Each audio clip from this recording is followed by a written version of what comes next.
I came home early from a business trip and found my wife fighting for her life in the intensive care unit. My son and his wife were sitting in the waiting room as calm as if absolutely nothing had happened.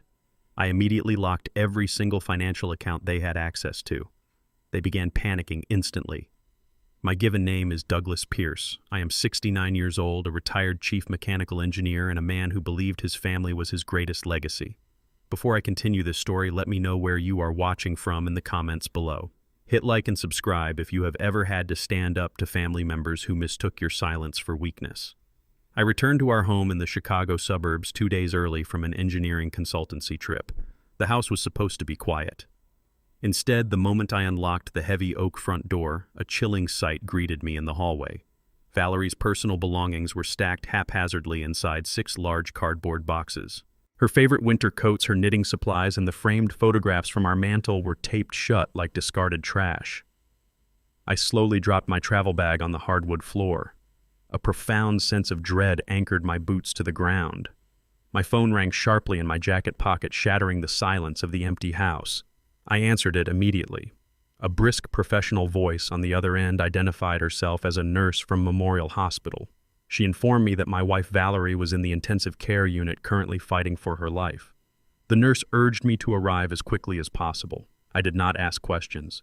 I turned around, walked straight back to my car, and drove directly toward the hospital with a cold knot tightening in my chest. I rushed through the sliding glass doors of the hospital lobby, my heart hammering against my ribs with a frantic rhythm. I quickly navigated the sterile, brightly lit corridors until I reached the intensive care unit waiting area. I expected to find my son pacing the floor in absolute agony. I expected to see tears, panic, and the desperate grief of a child terrified of losing his mother. Instead, I found Cameron and his wife Megan sitting comfortably on a plush leather sofa in the corner of the room. They were completely relaxed. Cameron held a steaming cup of gourmet coffee, taking slow, deliberate sips. Megan rested her manicured hands on an iPad balanced on her lap. They were casually scrolling through a catalog of high-end living room furniture. Neither of them shed a single tear. Neither of them looked even the least bit distressed. I stood frozen at the edge of the waiting room, observing them from a distance. Megan swiped the screen with annoyance and sighed loudly. She loudly whined about the non-refundable deposit they would lose because of this massive inconvenience. She complained bitterly to my son that Valerie's sudden hospitalization had completely ruined their weekend getaway to a luxury resort. Cameron nodded in total agreement, patting her knee to comfort her over a missed vacation while his mother lay dying a few feet away. My blood turned to ice. I am an African-American man who spent 40 years calculating structural integrity and measuring stress points in steel beams. I know exactly what a failing foundation looks like. Watching my 34-year-old son prioritize a velvet couch over his mother showed me a collapse I never wanted to see. I slowly approached them with measured, heavy steps. Cameron looked up, startled by my early arrival. He very quickly locked the iPad screen and stood up, pasting a look of fabricated sorrow across his face. He offered a weak excuse about the doctors keeping them in the dark. Megan offered a hollow greeting, her eyes darting away from mine. She did not ask how I was doing. She did not offer a comforting embrace. She simply crossed her arms and stared at the intensive care doors with visible impatience. I did not scream. I did not throw the cup of coffee out of my son's hands. The absolute sheer disrespect they displayed demanded a far more calculated response. I nodded silently, acknowledging their presence, and walked past them directly toward the nurse's station. I firmly demanded to see my wife immediately. The anger brewing inside me did not erupt into a fiery rage. It condensed into a sharp, frozen resolve. I needed solid medical facts before I unleashed devastating and permanent consequences upon my own flesh and blood. I refused to let my emotions dictate my next move. Before I could push past the swinging doors of the ward, a tall man in a white coat intercepted me.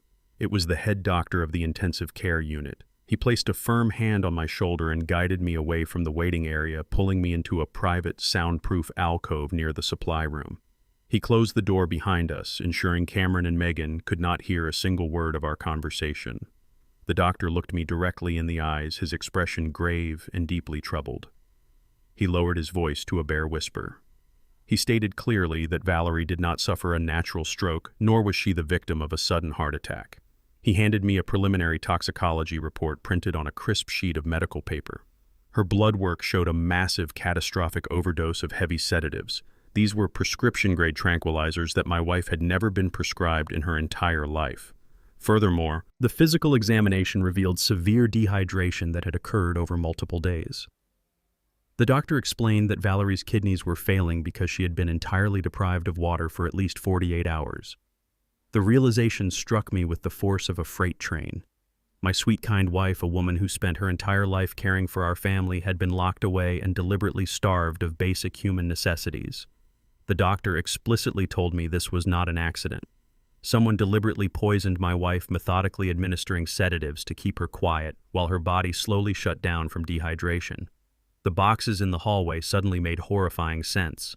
Cameron and Megan were not cleaning the house. They were actively packing up Valerie's life, entirely confident that she would never return to claim her belongings.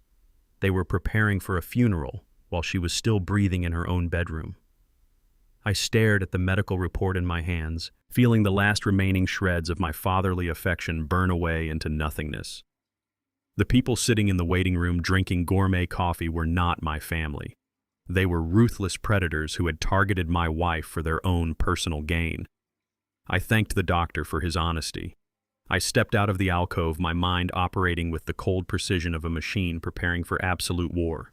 I was ready. The sterile smell of the intensive care unit suddenly felt incredibly suffocating. I stood perfectly still outside the doctor's quiet alcove and allowed the horrifying reality to fully wash over me. My beloved wife of 40 years was not suffering from a sudden tragic medical emergency. Valerie was actually the victim of a highly calculated, methodical poisoning. Every instinct built into my 69 years of life screamed at me to march back into that waiting room and wrap my hands around my son's throat. I wanted to drag Cameron and his wife out of their comfortable leather chairs immediately and demand a full confession. But 40 years as a chief mechanical engineer had taught me that explosive anger never solved a structural failure. Emotional outbursts only compromise the integrity of your foundation. I needed absolute proof to fortify my position before I dropped the hammer on them. I turned away from the waiting area and walked silently down the pristine white corridor until I reached an empty, echo-filled emergency stairwell. The heavy metal door clicked shut behind me, sealing me in complete isolation. I leaned against the cold concrete wall and slowly pulled my smartphone from my jacket pocket. My hands remained completely steady. I bypassed our standard joint checking accounts and navigated directly into the highly secure portal of Valerie's emergency medical fund. We had meticulously built that specific safety net over 3 decades, sacrificing luxury vacations and expensive cars to ensure a massive, untouchable reserve for a critical day exactly like today. I entered my master authentication password and braced myself for whatever financial discrepancies I might uncover. The bright screen loaded the transaction history. I stared at the rapidly descending balance, and the true, sinister scale of my son's betrayal finally materialized right before my eyes. The digital ledger painted a devastating picture of greed and malice. The cold, bright screen displayed a rapid, highly systematic series of maximum-limit wire transfers executed over the exact 5 days I had been away on my engineering consultancy trip. Day after day, entirely staggering sums of cash were ripped directly from Valerie's life-saving reserve. The money was not routed to pay for a specialized medical facility or an advanced treatment program. Every single transfer pointed directly into a newly opened, completely private checking account registered exclusively under Megan's name.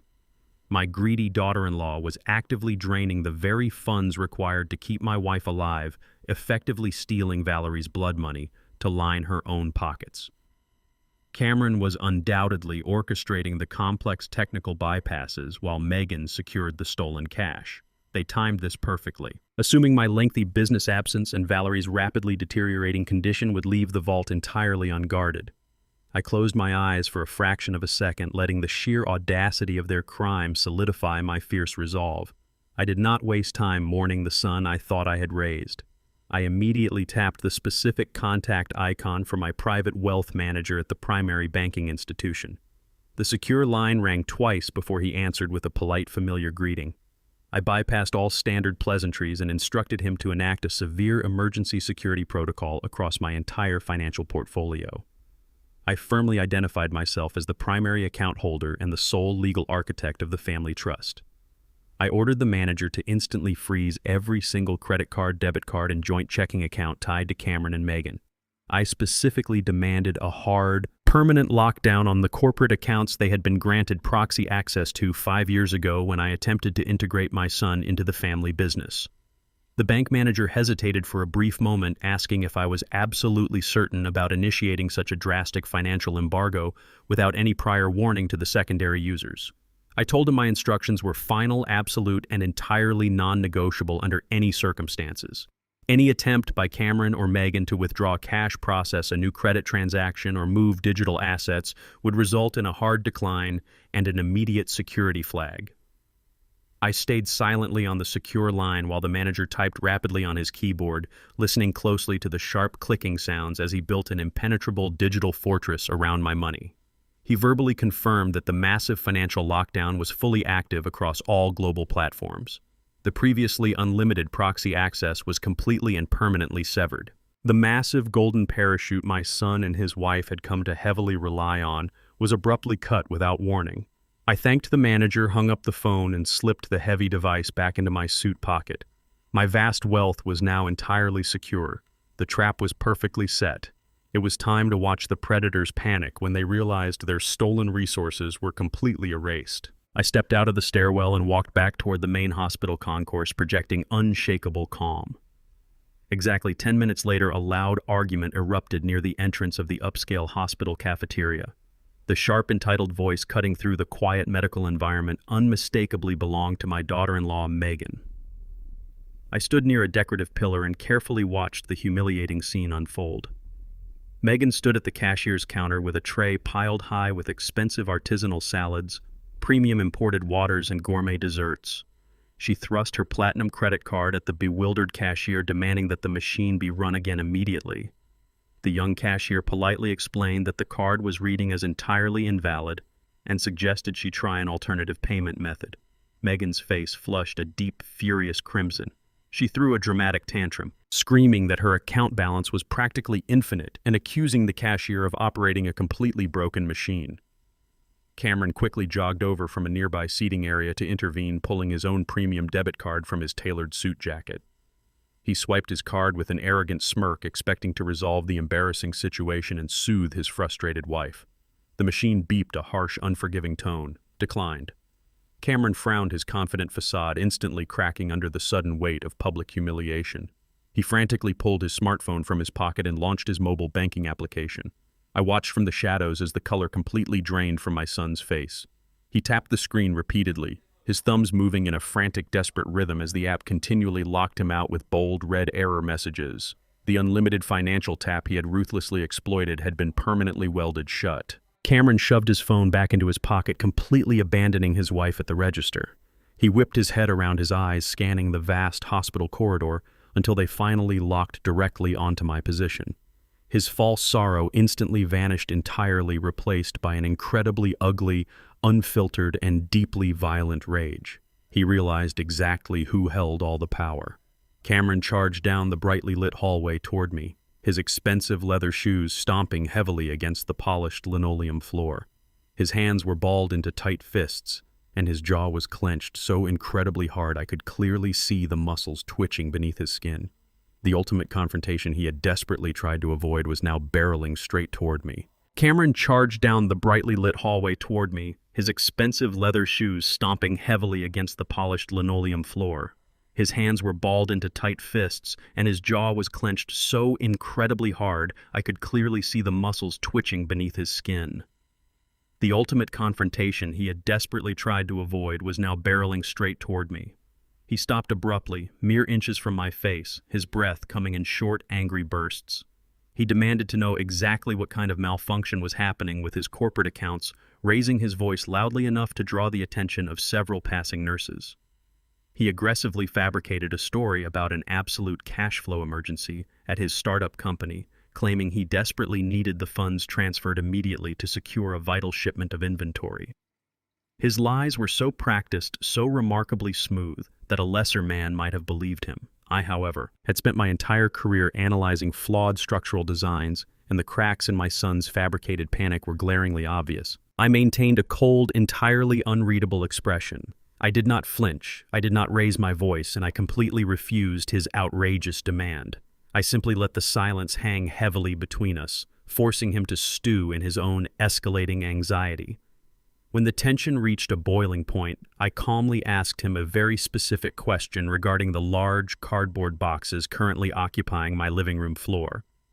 I asked him why his mother's personal belongings were taped shut like discarded garbage while she was actively fighting for her life in an intensive care unit. Cameron opened his mouth to deliver another rehearsed lie, but Megan stepped forward quickly, forcefully pushing past her husband. She crossed her arms tightly over her chest, a look of utter disdain twisting her features. Megan arrogantly stated that they fully intended to permanently relocate Valerie into a low-income care facility by the end of the week. She brazenly claimed this drastic move would significantly ease their financial and emotional burden. With a chilling sense of entitlement, she added that they desperately needed Valerie's master bedroom cleared out immediately so contractors could begin constructing a massive custom walk-in closet for her growing collection of designer clothes. Megan spoke to me with absolute unfiltered disrespect. She openly dismissed my 40 years of hard work, labeling me a washed-up senile old man who simply needed to step aside and surrender control of the family assets. She sneered, demanding I release the banking restrictions immediately or she would ensure my final years were spent in absolute misery. I stared at the two people standing before me, fully comprehending the true depth of their malevolence. They were not merely greedy, they were entirely unburdened by basic human empathy. I turned my back on them without uttering another word. I walked briskly out of the hospital, ignoring Cameron's furious shouts echoing down the corridor. I needed to act quickly and decisively. I drove directly back to our home, my mind racing through complex contingency plans. My immediate objective was to gather Valerie's specific medical history documents to aid the doctors in neutralizing the poison coursing through her veins. I unlocked the front door and moved purposefully through the silent house, walking straight into our master bedroom. I approached the large digital wall safe concealed behind a heavy oak bookcase. The sight before me instantly shattered my calculated composure. The heavy steel door of the safe was completely destroyed, brutally drilled open and forcefully pried off its reinforced hinges. The interior shelves were entirely emptied. Our irreplaceable family heirlooms, my late mother's jewelry, and a stack of municipal bonds were all missing. More importantly, one highly sensitive, profoundly crucial legal document had been explicitly targeted and removed. The medical power of attorney, the absolute legal authority over my wife's healthcare decisions, had been stolen from the wreckage. I knelt on the hardwood floor and brushed my fingers over the jagged metal edges of the decimated wall safe. The sharp steel bit into my skin, a physical reminder that the boundary between familial entitlement and outright criminal action had been irrevocably crossed. Cameron and Megan were not simply waiting for my wife to pass away so they could inherit our wealth. They were actively orchestrating her demise and simultaneously dismantling the legal protections I had meticulously built over 4 decades.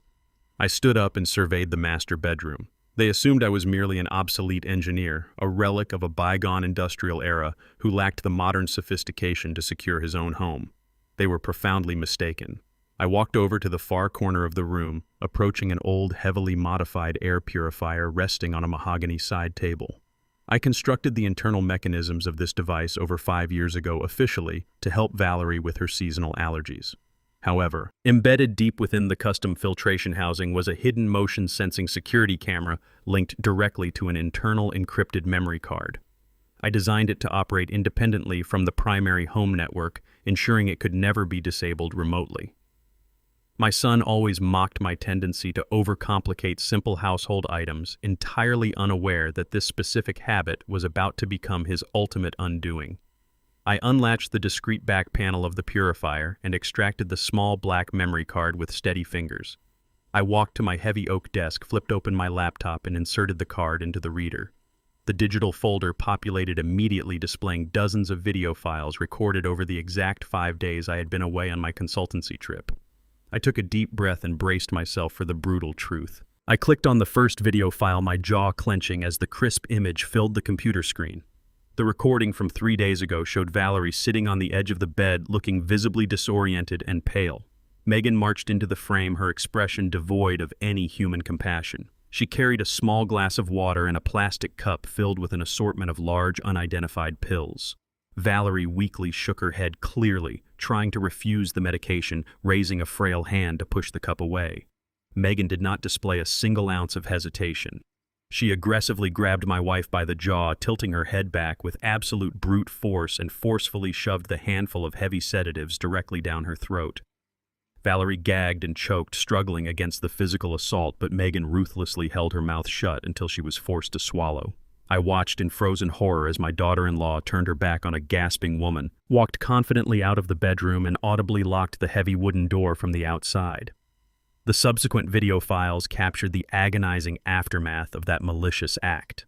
Valerie collapsed onto the mattress, her body completely surrendering to the massive dose of illicit tranquilizers. For 2 entire days, the camera recorded her lying there in the suffocating silence, completely denied access to a single drop of water, while her internal organs slowly began to shut down from severe dehydration. Megan never returned to check on her. The sheer calculated cruelty of the crime was perfectly documented in high definition. My anger intensified into a blinding white-hot focus as I opened the final recording dated just yesterday afternoon. The camera captured Cameron entering the master bedroom with a large canvas duffel bag slung over his shoulder. He did not even glance at his mother, who was currently lying entirely motionless on the bed just a few feet away. He walked directly to the mahogany bookcase, shoved it aside with aggressive force, and exposed the digital wall safe. He pulled a commercial-grade power drill from his bag, equipped with a diamond-tipped masonry bit. I watched my own flesh and blood spend 45 minutes methodically destroying the heavy steel locking mechanism I trusted to protect our vital assets. When the thick metal door finally swung open, Cameron eagerly dug his hands inside. He bypassed the stacks of emergency cash and the velvet boxes containing my vintage jewelry. He was searching for something highly specific. He pulled out a thick manila envelope, ripped it open, and extracted our certified medical power of attorney document. He held the legal paperwork up to the light, a triumphant, wicked smile spreading across his face as he realized he now possessed the absolute legal authority to dictate whether his mother lived or died. He shoved the document into his pocket, kicked the broken safe door shut, and walked out of the room, leaving Valerie to die in the shadows. I pulled my phone from my pocket with rigid fingers and immediately dialed the direct emergency line for Attorney Bradley, my trusted legal counsel and close personal friend for over 20 years. He answered on the first ring, his voice sharp and attentive. I bypassed all standard greetings and swiftly detailed the horrific reality of the situation, explaining the undeniable video evidence of attempted murder and the deliberate theft of the crucial legal document from my destroyed safe. Bradley cursed loudly under his breath, recognizing the profound gravity of the escalating crisis. He asked me to hold the line while he urgently logged into the county court registry to verify if Cameron had executed his treacherous plan. The silence on the phone felt agonizingly long as the seconds ticked by. My eyes remained fixed on the broken safe, my mind mapping out the exact trajectory of my son's malicious strategy. Bradley finally returned to the line, and the tone of his voice was remarkably grim. He delivered the devastating news without sugarcoating a single word. Cameron had walked into the local courthouse exactly 1 hour ago and formally submitted the stolen medical power of attorney to a sitting judge. My son had initiated a rapid emergency petition to completely strip me of my spousal rights, falsely claiming I was entirely unfit to make medical decisions for my wife. The fraudulent legal filings explicitly dictated his intention to immediately transfer Valerie into a terminal hospice care facility, effectively signing her death warrant under the guise of compassionate medical intervention. Furthermore, Bradley revealed a secondary petition attached to the filing. Cameron was moving to legally seize full control of my residential property, claiming he needed to forcefully sell the house to cover the astronomical costs of his mother's impending end-of-life care. The sheer audacity of his scheme was breathtaking. He intended to legally murder his mother, banish his father, and liquidate my entire estate to fund his lavish lifestyle, all while hiding perfectly behind the protective shield of the legal system. My greedy son genuinely believed he had successfully backed me into an inescapable corner, completely stripping me of every possible defense. He truly thought he had already won the war. I thanked Bradley, disconnected the call, and stared at the dark screen of my laptop. It was finally time to unleash the ultimate devastating adjustment against my own son. I drove through the desolate city streets long before the sun even considered rising over the horizon. The dark roads perfectly matched the cold calculation humming inside my mind. I parked my car in the empty underground lot of a towering glass building and took the private elevator directly to the top floor. Attorney Bradley was already waiting for me in his corner office, a steaming mug of black coffee resting on his expansive mahogany desk. Bradley and I had navigated complex legal landscapes together for over 2 decades, but the atmosphere this morning carried an unprecedented weight. I walked straight to his desk and slammed my heavy leather briefcase down on the polished wood. I extracted the digital copies of the court filings Cameron had submitted just hours prior and spread them out under the harsh fluorescent desk lamp. We stood side by side analyzing the legal snare my own son had constructed to trap me and effectively murder his mother. The paperwork was incredibly thorough, detailing Valerie's fabricated mental decline and my supposed inability to manage her medical care. Cameron had hired premium lawyers to draft a petition that painted him as a compassionate savior stepping in to rescue a dying woman from a negligent husband. The sheer volume of perjured statements and fabricated medical assessments demonstrated a terrifying level of premeditation. He had likely been building this specific legal framework for months while smiling at our dinner table.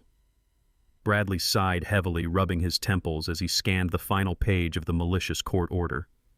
The enemy had successfully executed a preemptive strike using the legal system as a weapon to strip me of my absolute legal right to protect my beloved wife. We needed to formulate a completely ruthless counterattack immediately to destroy his vicious plan. Bradley tapped a silver pen against the stolen medical power of attorney document illuminated on his computer monitor. He warned me in a grim tone that the signature resting at the bottom of the page looked utterly flawless. He explained that Cameron had clearly hired a professional forensic forger to replicate Valerie's exact handwriting stroke by stroke. Cameron prepared this trap meticulously, ensuring the paperwork would seamlessly pass a standard judicial review without raising any immediate red flags. Bradley cautioned that battling a court-approved mandate could easily take months of grueling litigation time that my comatose wife simply did not possess. I listened to my lawyer outline the dire reality of the situation, but I entirely refused to panic. I maintained a perfectly steady posture and leaned forward across the mahogany desk.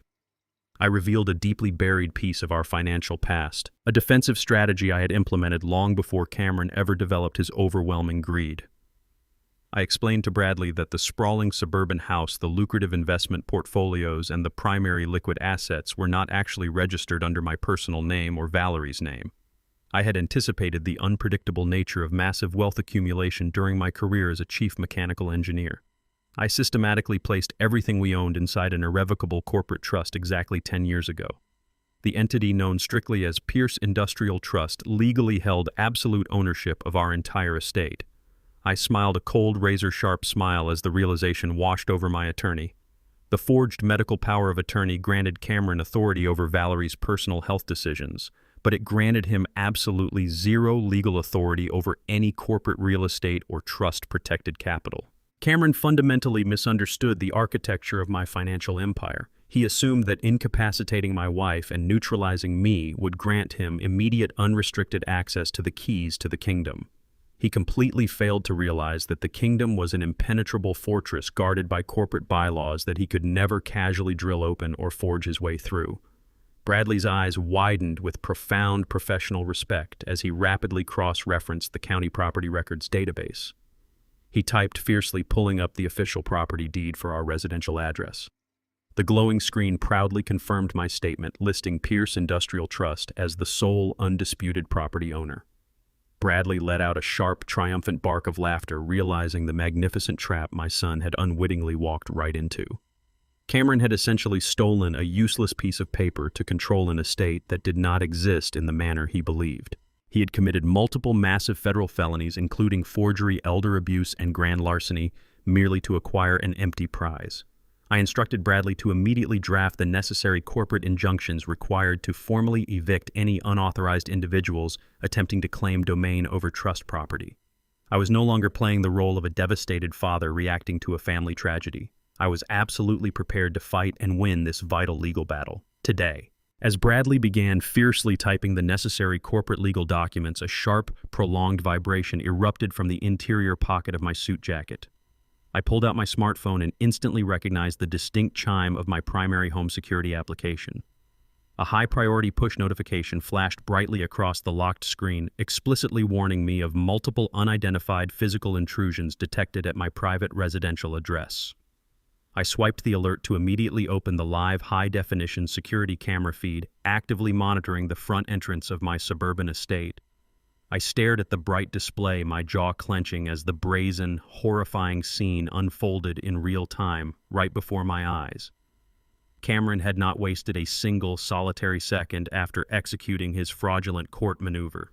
He was currently standing squarely in the center of my meticulously maintained living room, acting as if he already owned the entire property. He was confidently guiding 3 professionally dressed real estate agents through the spacious ground floor of my home. My son was gesturing wildly enthusiastically, pointing out the custom architectural upgrades Valerie and I had designed decades ago, treating our cherished family memories as cheap selling points. He arrogantly instructed the lead agent to immediately begin capturing high-quality staging photographs for an aggressive, expedited market listing. I watched him casually kick one of Valerie's packed cardboard boxes out of the visual frame so the photographer could capture a perfectly unobstructed shot of the expensive hardwood floors. The utter lack of basic human decency was staggering. He was actively attempting to liquidate my home, sell off my sanctuary, and completely erase my existence while my wife was struggling to survive in a hospital bed miles away. I did not utter a single word of complaint to Bradley. I simply turned the smartphone screen around, displaying the live, undeniable video evidence of Cameron's active trespassing and illicit real estate machinations. Bradley stopped typing instantly, his eyes narrowing as he watched my son boldly parade the confused agents through my private domain. The attorney gave me a curt, resolute nod, silently confirming that our legal trap was primed and ready for deployment. I grabbed the certified corporate trust documents directly off the desk, shoved them securely into my briefcase, and turned sharply toward the heavy office door. It was finally time to return home, corner the arrogant trespasser, and completely crush his criminal operation right now. The drive back to my suburban estate took exactly 22 minutes. I navigated the familiar winding roads with absolute mechanical precision. My hands gripped the leather steering wheel tightly as my mind continuously processed the sheer audacity of my son's criminal maneuvers. I parked my car quietly at the far end of the long driveway to avoid immediate detection. I stepped out into the crisp morning air and walked purposefully toward the heavy oak front door. My home, the sanctuary Valerie and I had painstakingly built over 3 decades, felt heavily violated. I unlocked the deadbolt and pushed the door open without making a sound. The spacious foyer was brightly lit, the morning sun streaming through the large bay windows and reflecting off the polished hardwood floors. I walked directly into the main living room and found exactly what the security cameras had warned me about. 3 real estate agents stood near the fireplace holding glossy clipboards and professional cameras. They were busy evaluating the square footage and discussing staging strategies. Standing right in the center of them was Cameron. My son was wearing a smug, victorious smile that completely masked the dark reality of what he had done to his own mother. He held a thick stack of legal documents in his right hand. The moment he heard my footsteps, he spun around to face me. His confident posture did not waver. Instead, he raised his arm and began aggressively waving the stolen forged medical power of attorney directly in my face. He brandished the stolen paperwork like a conquered flag, entirely convinced that those fraudulent pages granted him supreme authority over my entire existence.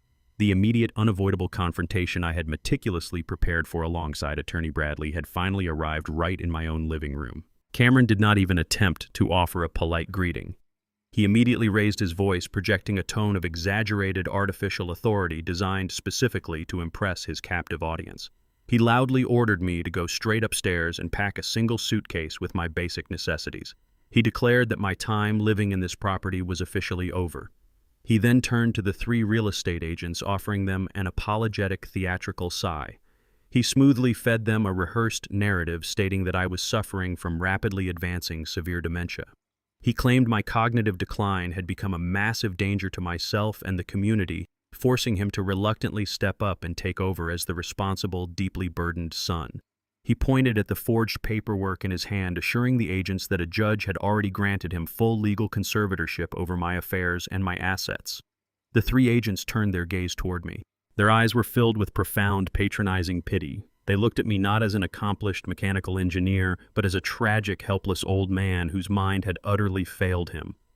I felt the immense weight of their silent judgment, but I absolutely refused to break my composure. I did not raise my voice in a desperate attempt to defend my sanity. I did not yell at my son or accuse him of his sickening crimes in front of strangers. I knew that demonstrating any erratic emotional behavior would only serve to validate his fabricated narrative of mental instability. Instead, I maintained a perfectly stoic, unreadable expression.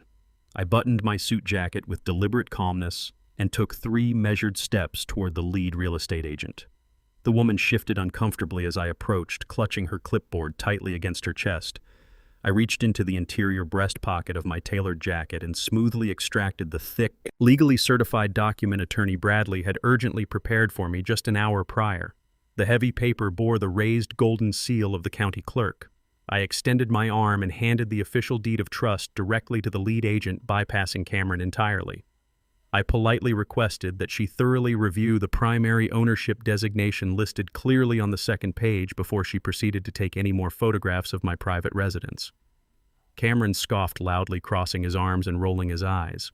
He arrogantly told the agent to completely ignore me, claiming I was likely handing her an old grocery receipt or a meaningless piece of scrap paper. He insisted his court-mandated power of attorney completely superseded any document a senile man could possibly possess. The lead agent hesitated for a brief moment, her eyes darting nervously between my son's furious face and my calm, unwavering demeanor. Her professional curiosity ultimately won the silent battle. She carefully unfolded the heavy document, adjusted her reading glasses, and scanned the dense, irrefutable legal text. The lead agent's professional smile evaporated instantly as her eyes tracked across the undeniable legal text. The certified deed clearly listed the absolute sole owner of the sprawling suburban estate as Pierce Industrial Trust. My name was explicitly documented as the singular, unremovable executor of that corporate entity. The document completely nullified the fraudulent medical paperwork Cameron was desperately clutching. The agent quickly realized that the man who had hired them possessed absolutely zero legal authority to list, sell, or even occupy the property. She lowered the paperwork, her face flushing with severe professional embarrassment. She looked directly at Cameron and sharply informed him that his medical power of attorney held no jurisdiction whatsoever over corporate real estate assets. She firmly stated that attempting to sell a commercially shielded property without the executor's explicit consent constituted massive real estate fraud. Without waiting for his fabricated response, she immediately canceled the market listing, ordered her team to pack up their expensive camera equipment, and marched briskly out of my house. The heavy front door clicked shut, leaving Cameron and me standing alone in the dead silence of the living room. The harsh reality of his catastrophic failure crashed over him like a physical blow. His grand scheme to swiftly liquidate my home and steal my wealth was completely demolished by a single piece of corporate paper I had filed a decade ago to protect my family from external predators. I never imagined the predator would be my own flesh and blood. Cameron erupted into a blinding, violent rage. He screamed a vicious string of profanities, his face twisting into an ugly mask of pure hatred. He violently swept his arm across a decorative side table, sending a heavy crystal vase crashing into the hardwood floor. The thick glass shattered into 100 jagged pieces, scattering across the room. He pointed a trembling finger directly at my chest. He venomously vowed that this minor legal technicality would not save me from his ultimate control. He promised to return with medical professionals and a squad of armed police officers by tomorrow morning. He swore he would forcibly drag me out of my home and permanently lock me inside a maximum security psychiatric ward. His dark threat hung heavily in the air, officially setting the stage for an absolute war. I stepped out the front door and left Cameron standing amidst the shattered glass of his own ruined temper. I did not look back. My focus remained entirely on the woman lying in a hospital bed miles away. I navigated the heavy afternoon traffic with mechanical precision, guiding my car back toward the towering medical complex. The sterile, highly sanitized smell of the intensive care unit washed over me the moment I stepped off the elevator. I walked quietly into Valerie's room and pulled a rigid plastic chair right up to the edge of her bed. I held her fragile, unmoving hand. Her skin felt terrifyingly cold against my palm. I sat there listening to the steady mechanical rhythm of the life support machines pumping oxygen into her lungs. I refused to let my mind dwell on the sorrow. I needed absolute facts to execute the next phase of my retaliation. I pulled out my laptop, balanced it carefully on my knees, and initiated a secure video conference. I bypassed standard legal channels and directly contacted a highly specialized firm of forensic accountants I had utilized during my corporate engineering days. These individuals were experts at dismantling complex financial labyrinths. I authorized a massive retainer fee directly from the Pierce Industrial Trust holding account. I gave them one explicit directive. I needed them to trace every single dollar that Cameron and Megan had illicitly drained from Valerie's emergency medical fund over the past 5 days. I demanded a comprehensive map showing the exact routing numbers, offshore blind accounts, and final destinations of the stolen cash. The lead accountant accepted the contract without hesitation, promising a preliminary diagnostic report within 2 hours. I closed the laptop screen and gently squeezed my wife's hand. I promised her absolute, unwavering, and severe justice. Exactly 2 hours later, an encrypted email pinged loudly on my laptop screen. The lead forensic accountant had delivered his preliminary findings. I opened the heavily protected PDF document and rapidly scanned the meticulously compiled data. The detailed report confirmed my darkest, most cynical suspicions. Cameron had screamed in my face about a desperate cash flow emergency at his failing tech startup. He had aggressively claimed that he desperately needed the funds to secure a vital shipment of inventory to keep his business afloat. That entire narrative was a complete fabricated lie. The stolen money never touched a single corporate account associated with his fledgling company. Instead, the financial map revealed a far more sinister and profoundly selfish scheme engineered entirely by my daughter-in-law. Megan had ruthlessly hijacked the funds and systematically routed the money through a labyrinth of 3 separate offshore shell corporations. She executed these complex digital maneuvers specifically to erase the financial trail and obscure the true origin of the stolen capital. The final destination of the laundered cash was incredibly illuminating. Megan used the entirety of Valerie's life savings to forcefully purchase a massive controlling ownership stake in a highly lucrative medical technology startup. This particular company was currently in the final stages of preparing for a massive initial public offering. She had utilized her dying mother-in-law's blood money to rapidly construct her own independent, untouchable empire of wealth. She completely bypassed her husband's failing business venture to secure her own financial supremacy. Cameron had dutifully played the role of the aggressive enforcer, breaking into my wall safe and forging legal documents to keep me distracted. He had blindly followed his wife's malicious orders, entirely unaware that she was actively using the stolen resources to build a separate financial kingdom that excluded him completely. She had played my arrogant son for an absolute fool. I read the final pages of the diagnostic report, observing the exact wire transfer confirmation codes that definitively proved Megan's sole ownership of the newly acquired technology shares. The sheer scope of her sociopathic ambition was staggering. She did not just want to ease her perceived burden by moving my wife into a low-income facility. She wanted to actively profit from Valerie's agonizing demise.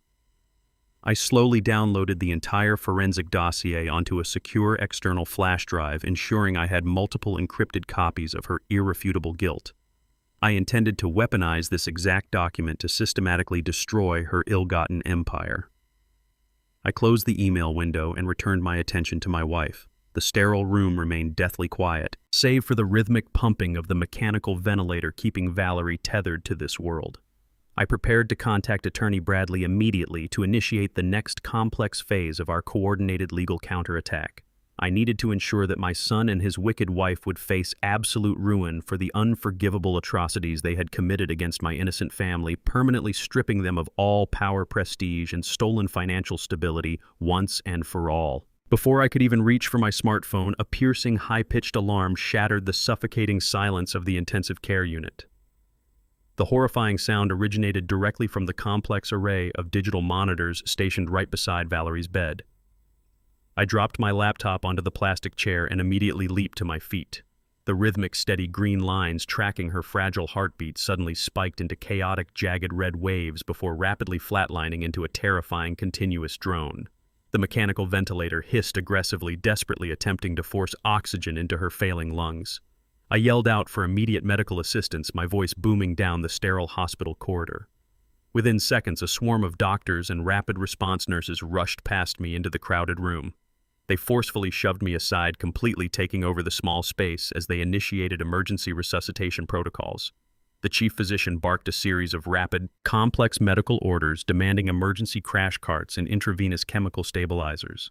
I stood frozen against the cold hospital wall, utterly helpless as I watched the medical team fight to physically restart my wife's stopped heart. A senior nurse quickly reviewed the massive cascading data pouring across the central diagnostic screen. She shouted out a terrifying update to the chief physician. The specific black market drug Megan had forcefully administered was severely compounding with the existing dehydration. The toxic combination was actively causing sudden catastrophic and cascading organ failure throughout Valerie's entire weakened body. Her kidneys had entirely shut down and her liver was rapidly following suit. The lethal unregulated sedatives were effectively acting like a highly corrosive acid, actively dismantling her internal systems hour by hour. The medical team frantically administered a heavy dose of epinephrine directly into her central intravenous line. The chief physician loudly warned his team that standard life support measures were rapidly losing their effectiveness against this specific synthetic poison. He stated they had merely minutes left to permanently reverse the massive chemical damage before Valerie suffered absolute irreversible brain death. I watched the chaotic, desperate battle unfold before my eyes, the true horror of Megan's calculated homicidal scheme fully materializing in the frantic shouts of the medical staff. The financial theft was entirely secondary now. My wife was actively dying right in front of me, and the perpetrators were eagerly waiting to celebrate her demise. I clenched my fists tightly, vowing to make them pay for every single second. The frantic chaos inside the intensive care unit stretched into a grueling 2-hour battle for my wife's survival. The medical team utilized every available chemical intervention to aggressively flush the lethal synthetic toxins from her bloodstream. I stood perfectly still in the sterile corner of the room, watching the chief physician frantically orchestrate the emergency protocols. The erratic, jagged red lines on the cardiac monitor eventually settled into a weak but steady rhythm. The immediate danger of sudden cardiac arrest passed, but the devastating chemical damage had already taken a severe toll. The physician approached me with a grave expression, his green scrubs soaked with sweat. He quietly explained that they had successfully stabilized Valerie's vitals, but the sheer shock to her neurological system had forced her brain into a deep, unresponsive coma. She was alive, but her internal organs were still critically compromised by the lingering poison. He stated that standard dialysis treatments were proving completely ineffective against this specific black market chemical compound. There was only one viable medical option left to permanently neutralize the synthetic acid ravaging her kidneys. He detailed a highly specialized experimental intravenous antidote currently stored in the hospital's restricted pharmacy vault. The stark reality immediately followed his proposed solution. The life-saving antidote was not approved by standard health insurance protocols, and administering the mandatory dosage required an immediate out-of-pocket authorization of exactly $80,000. Furthermore, because Valerie was entirely incapacitated, the hospital administration mandated explicit legal consent from her designated medical proxy before releasing the restricted pharmaceutical. I reached into my jacket to pull out my primary banking credentials, fully prepared to authorize the massive transaction instantly. Before I could even speak to confirm the payment, a loud commotion erupted in the hallway directly outside the sterile room. Cameron and Megan confidently marched into the intensive care unit, their expensive leather shoes echoing sharply against the polished linoleum floor. They were closely flanked by a sharp-suited private lawyer who carried a thick leather briefcase. The sheer arrogance radiating from their synchronized strides confirmed they believed their victory was absolute. They completely ignored me, standing inside the glass-walled patient room, and walked directly toward the central nurses' station. The lawyer aggressively slapped a thick stack of certified legal documents onto the high counter, commanding the immediate attention of the shift supervisor and the chief physician. I stepped out of the room to confront them, but the lawyer raised his hand, warning me to maintain a legal distance. Cameron glared at me with profound malice before turning his attention entirely to the medical staff. With a booming voice designed to intimidate the entire floor, he formally presented the court-approved medical power of attorney. He loudly declared himself the sole legal custodian of Valerie's healthcare decisions, entirely stripping me of my spousal authority. Megan stood firmly by his side, crossing her arms and projecting a cold, calculated aura of manufactured grief. She smoothly informed the physician that the family had made a highly difficult but compassionate ethical decision regarding Valerie's terminal condition. Cameron nodded in agreement, staring directly into the physician's eyes without a single trace of genuine sorrow. He officially instructed the hospital administration to permanently withhold the specialized non-insured antidote required to neutralize the toxic chemical compounds. He explicitly ordered the medical team to immediately cease all aggressive life-saving interventions, cruelly stating that they preferred to let his mother pass away naturally and peacefully. I stepped forward, furiously demanding that they approve the $80,000 pharmaceutical requisition using my own private funds. Megan offered a chilling, victorious smirk and swiftly interrupted my desperate plea. Her private lawyer handed the chief physician a secondary injunction explicitly barring any external financial interference or contradictory medical directives from unauthorized family members. The lawyer coldly reminded the hospital staff that administering any experimental chemical treatment against the direct legal orders of the certified medical proxy constituted criminal medical malpractice. The chief physician looked at me with profound, agonizing helplessness. He was a man of science bound entirely by the rigid bureaucratic chains of modern healthcare law. He slowly lowered the requisition tablet, his shoulders slumping as he formally acknowledged the flawless legal paperwork presented before him. The hospital administration had absolutely no choice but to fully comply with the court-mandated directive. They were legally paralyzed, forced to step back and watch an innocent woman slowly succumb to a toxic chemical assault simply because her son held the proper judicial stamp. Cameron grinned proudly, tucking the forged document back into his expensive designer jacket. He had successfully weaponized the judicial system to execute his mother in broad daylight. The massive structural trap had completely snapped shut around me. To escape, I must quickly pivot my entire approach immediately. I stared at the pristine white hospital floor, my mind rapidly calculating the horrific reality of my immediate parameters. I realized with absolute terrifying clarity that I was currently legally blocked from initiating any direct medical intervention.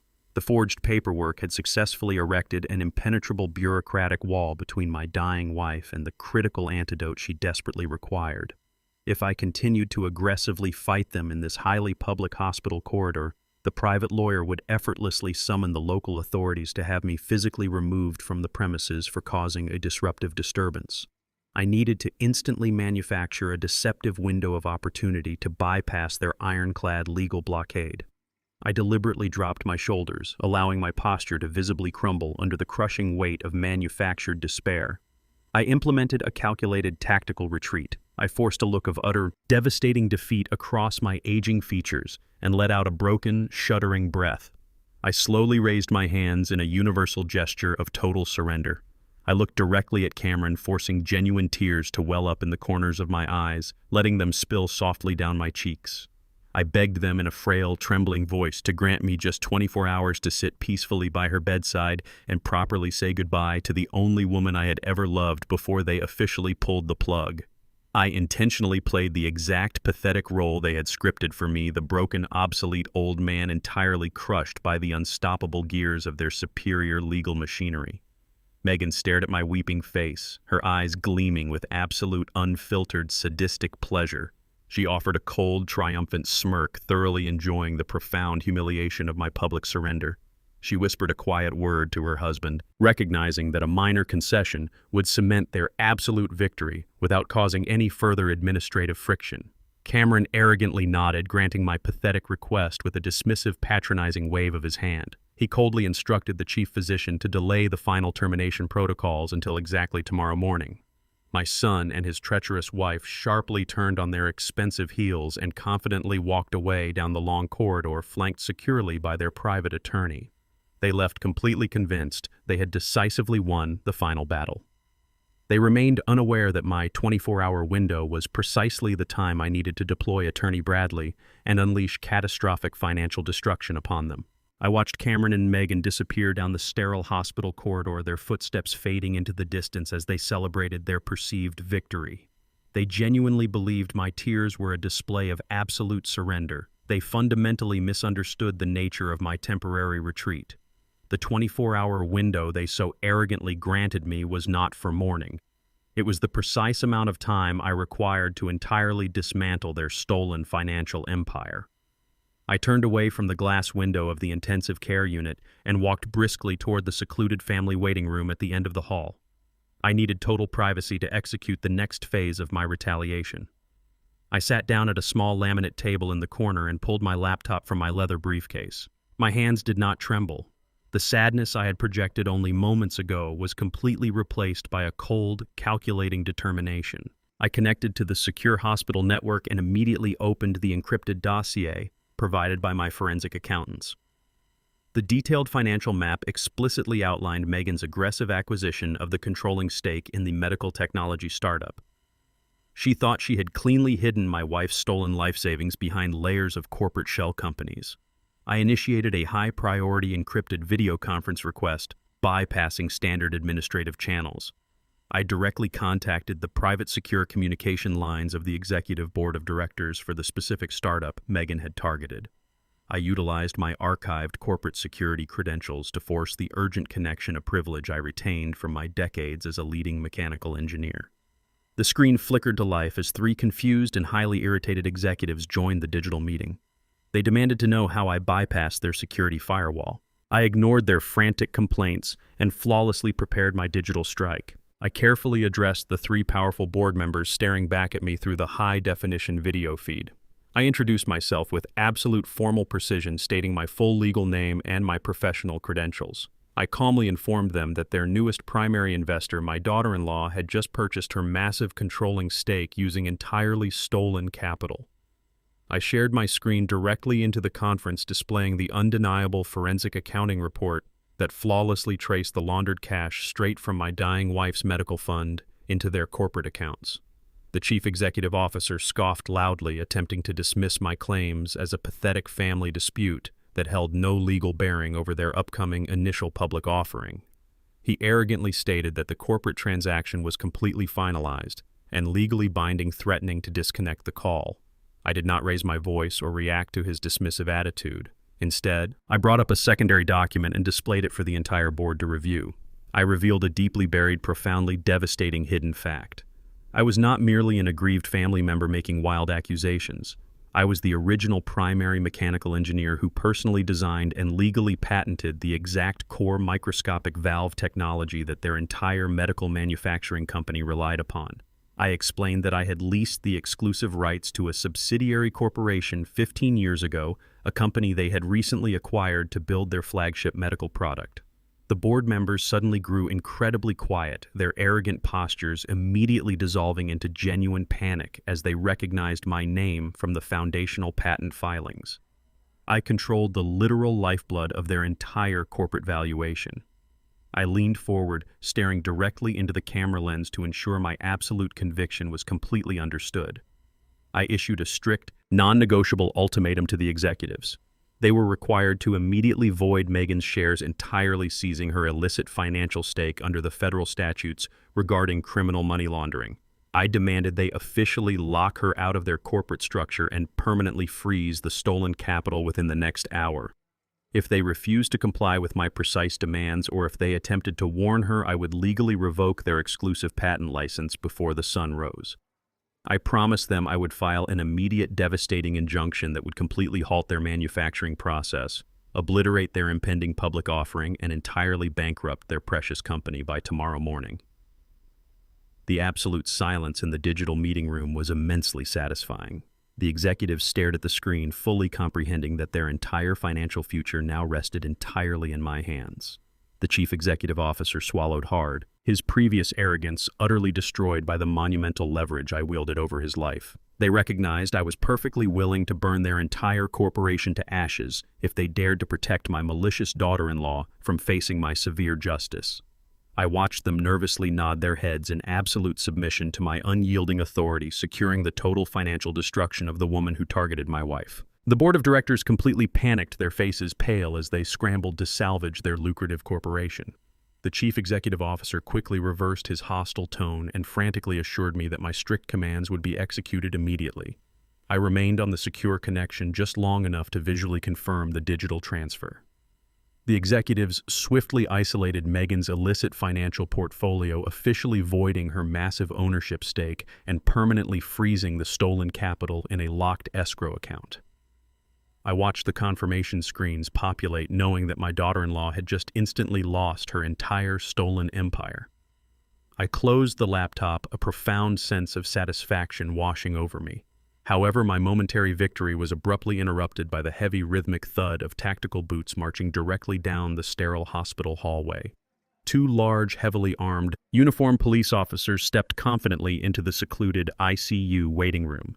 They scanned the area with aggressive authority before locking their stern gaze directly onto me. I slowly closed my briefcase and stood up to politely address them, but they immediately raised their hands to halt my approach. The lead officer stepped forward and firmly demanded that I state my full legal name for the official record. When I calmly confirmed my identity, his expression hardened into an impenetrable mask of absolute legal authority. He unclipped a thick stack of certified court documents from his utility belt and sternly presented them to me. The officer explicitly stated that my son Cameron had just filed an extremely severe, highly fabricated domestic violence report against me at the local precinct. Cameron had viciously lied to a magistrate judge, claiming I had physically assaulted him in my living room and was actively threatening to murder his dying mother. Operating entirely on these carefully orchestrated perjured statements, the judge had instantly granted Cameron a strict emergency zero-tolerance restraining order against me. The police officers explicitly commanded me to turn around, gather my personal belongings, and permanently vacate the hospital premises right now. They warned me that if I took a single step closer to my wife's room, I would be brutally handcuffed, criminally charged, and dragged to a concrete jail cell. My own treacherous son had successfully weaponized the entire local police force to physically banish me from Valerie's quiet deathbed, leaving him completely and utterly alone to quickly pull the plug without facing any immediate resistance. Megan and Cameron completely believed their flawless trap had snapped shut. They assumed Valerie was taking her final breaths in a lonely hospital room while I sat banished in the freezing city streets.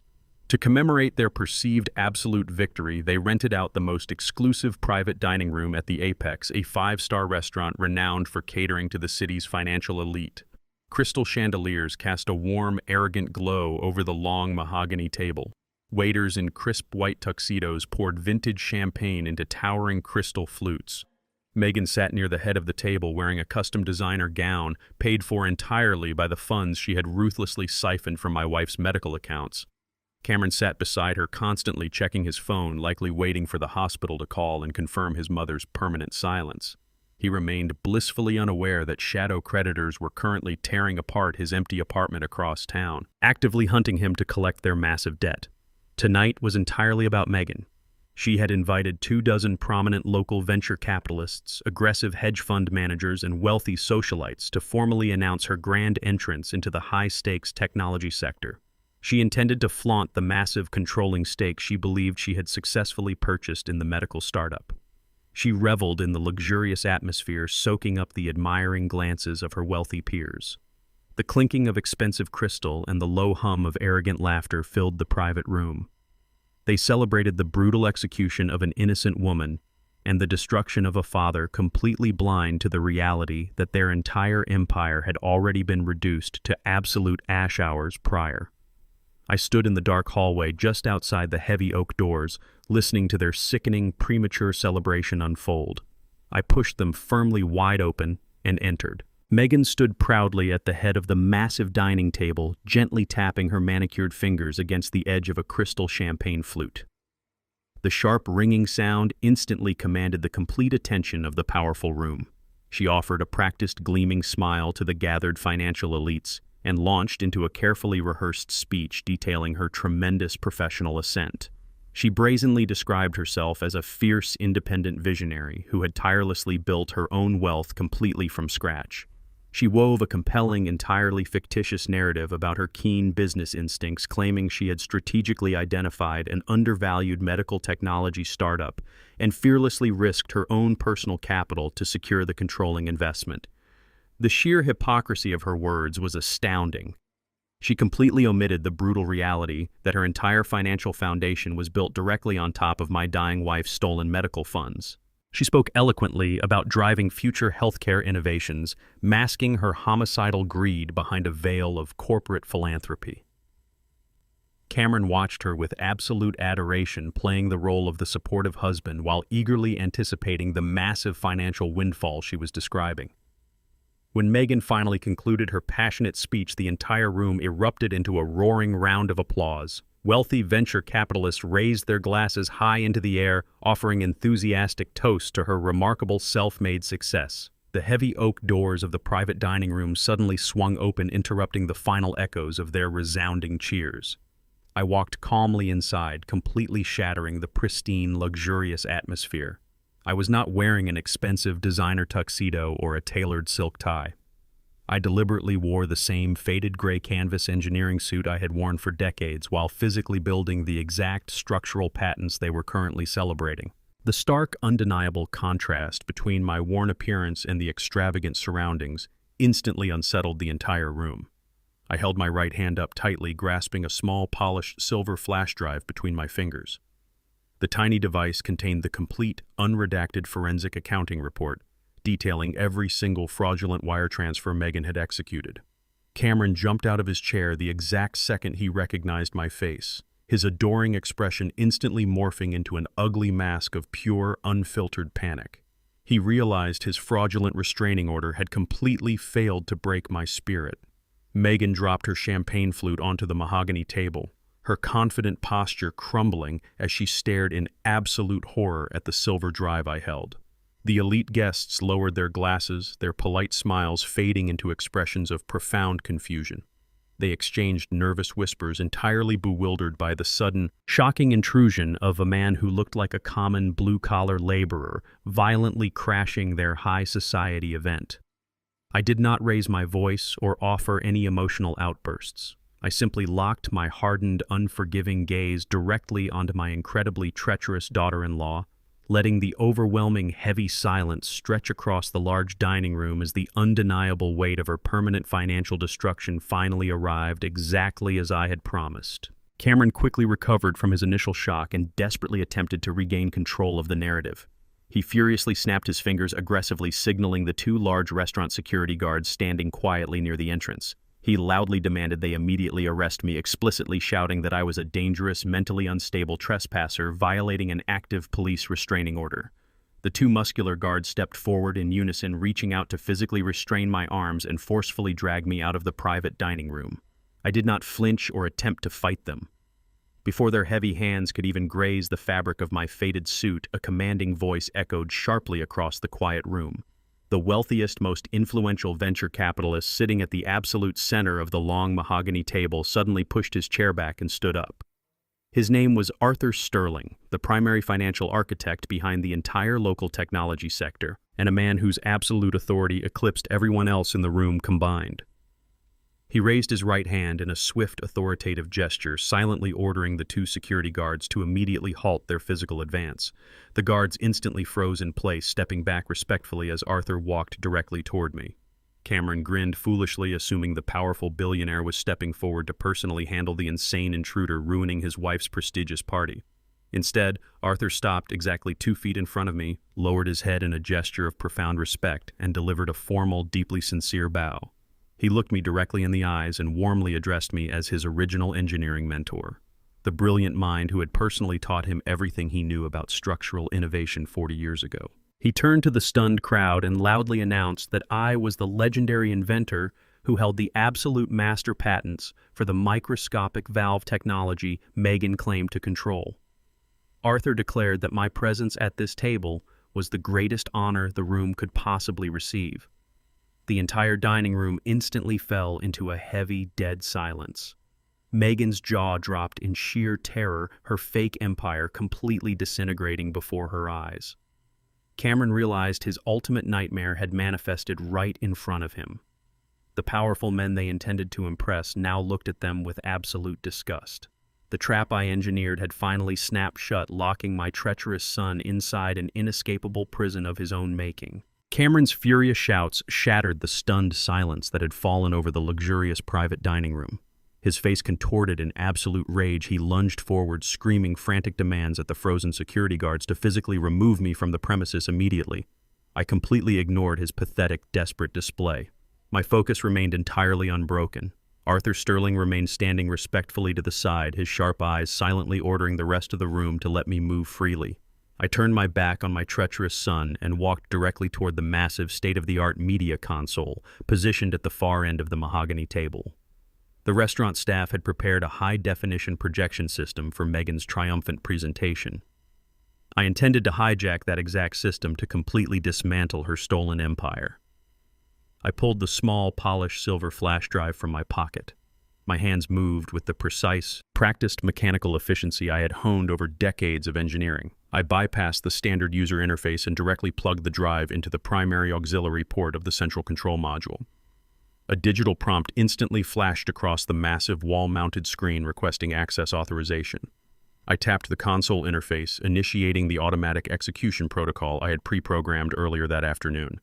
The elegant, ambient classical music playing through the restaurant's overhead speakers abruptly cut off, replaced by the sharp static hiss of raw audio. Cameron sprinted down the length of the long table, desperately trying to reach the console to rip the drive from the port. He realized the absolute catastrophe about to unfold. I simply stepped aside, knowing the execution protocol was completely irreversible. The massive screen flickered brightly, instantly overriding the digital menu and casting a harsh light across the horrified faces of the prestigious financial elite gathered inside the private room tonight. The unedited security footage I had meticulously extracted from my hidden home surveillance network exploded onto the massive high-definition screen. The crystal-clear video immediately displayed the interior of my private living room, capturing the exact, undeniable moment of ultimate betrayal. Every wealthy investor in the room gasped collectively as the footage showed Megan forcefully standing over Valerie's frail, helpless body. The high-quality audio captured every single malicious whisper echoing from the digital speakers. The entire elite dining room watched in absolute paralyzed horror as Megan aggressively shoved the lethal, unregulated black market pills deep down her dying mother-in-law's throat. Megan's own cruel, calculating voice, explicitly detailing her homicidal intention to expedite Valerie's demise, filled the silent restaurant space, permanently destroying her meticulously fabricated public persona. Before the shocked audience could even process the sheer magnitude of her sociopathic violence, the security footage seamlessly transitioned to the next undeniable piece of catastrophic evidence. The screen now displayed my home office, clearly showing Cameron aggressively attacking my secure wall safe. The venture capitalists watched in utter disgust as my son wielded a heavy steel crowbar, brutally smashing the locking mechanism to pieces. He blindly followed his wife's criminal directives, destroying the heavy steel door to steal the vital medical documents inside. The investors who had just spent the entire evening applauding Megan's brilliant business acumen were completely repulsed by the pathetic, thuggish reality of their actual operations. I did not give them a single second to recover from the visual assault. The video feed immediately dissolved, instantly replaced by the heavily encrypted comprehensive forensic accounting report I had commissioned earlier. The meticulous financial dossier completely dominated the screen, highlighting exactly how Megan's entire controlling investment had been funded. Brilliant red lines traced the stolen capital directly from Valerie's emergency medical trust fund, mapping its illicit journey through 3 separate offshore shell corporations, and finally depositing the laundered cash directly into the medical technology startup corporate accounts. The bold, undeniable text on the screen proved with absolute legal certainty that Megan's entire portfolio was built entirely on stolen blood money. Her self-made narrative was a complete manufactured lie. She was not a brilliant tech visionary. She was a ruthless, calculating criminal who had literally poisoned an innocent dying woman specifically to steal her life savings and illegally purchase her way into high society. The incontrovertible evidence hung heavily over the mahogany table, completely suffocating the room. Megan stood entirely frozen at the head of the table, her face drained of all color, staring blankly at the massive screen projecting her unforgivable crimes to the most powerful financial titans in the city. Cameron collapsed backward into a leather chair, violently trembling as he fully realized the catastrophic magnitude of my calculated retaliation. The elite guests instinctively pulled their chairs away from the disgraced couple, actively distancing their own prestigious reputations from the toxic fallout of Megan's destroyed empire. I stood quietly near the console, watching my irrefutable truth systematically dismantle their stolen lives completely. Arthur Sterling turned slowly away from the towering projection screen, his commanding presence radiating absolute revulsion. He looked directly at Megan, his eyes narrowed with profound, chilling disgust. With a voice that carried the heavy, undeniable authority of a true industry titan, he formally addressed the silent dining room. He publicly and permanently severed every single business tie with her fabricated enterprise. He explicitly instructed his extensive network of attending venture capitalists to immediately blacklist her name from every financial institution in the state. In a matter of mere seconds, the immense corporate stock portfolio Megan had so viciously stolen from my wife's medical fund became completely and entirely worthless. Her newly built, untouchable empire evaporated into nothingness right before her eyes. The guests began to aggressively murmur their collective outrage, amplifying the suffocating tension inside the luxurious private space. Just as Megan opened her mouth to frantically plead her case, a sudden jarring electronic sound violently sliced through the heavy atmosphere. Cameron's personal cell phone began ringing loudly from the inner pocket of his tailored designer jacket. The sharp, persistent tone echoed relentlessly, completely shattering the remaining silence. Cameron's hands shook uncontrollably as he reached inside his coat, entirely paralyzed by his escalating terror. His trembling fingers accidentally engaged the phone's external speaker feature as he fumbled to reject the incoming call. A harsh, deeply menacing voice immediately blared through the device's digital speaker, amplified perfectly across the quiet mahogany table. The notorious underground loan shark did not offer any polite introductions. His cold, unforgiving words struck Cameron like a physical blow. The shadow creditor explicitly informed my treacherous son that they had thoroughly inspected the fraudulent suburban house deed he used as collateral. The criminal enforcer calmly stated that the massive high-interest loan was now officially in default. He delivered a strict, absolutely terrifying final ultimatum that permanently sealed Cameron's fate. He gave my son exactly 3 hours to physically deliver $600,000 in untraceable cash, or he was a dead man. The line abruptly disconnected, leaving a hollow, echoing tone in the room. Cameron stared blankly at his phone, his breathing incredibly shallow, finally realizing the lethal predators he invited into his life were already actively hunting him down. My elaborate trap was now flawlessly executed. The absolute irreversible destruction of my highly arrogant son was finally and completely in full motion here tonight. The massive high-definition screen in the private dining room continued to cast a harsh, unforgiving glare over the ruined celebration. The elite venture capitalists and wealthy socialites did not linger to offer condolences or demand further explanations. They moved with the swift, synchronized efficiency of predators recognizing a tainted carcass. They grabbed their expensive coats and designer handbags, abandoning the mahogany table in absolute disgust. Nobody looked back at my son or his wife. The crystal champagne flutes remained full and untouched. The extravagant 5-star dinner transformed instantly into a desolate graveyard of their shattered ambitions. I stood silently near the media console, watching the utter evaporation of their meticulously fabricated high society status. Arthur Sterling was the final guest to depart. He adjusted his tailored suit jacket, cast one final look of pure, unadulterated revulsion toward Megan, and walked out the heavy oak doors without uttering a single syllable. The heavy doors swung shut with a resounding thud, sealing Cameron and Megan inside the echoing, empty space. The deafening silence was broken only by the sharp, persistent buzzing of the projector system above them. They stood completely alone amidst the luxurious ruins of their completely eradicated empire.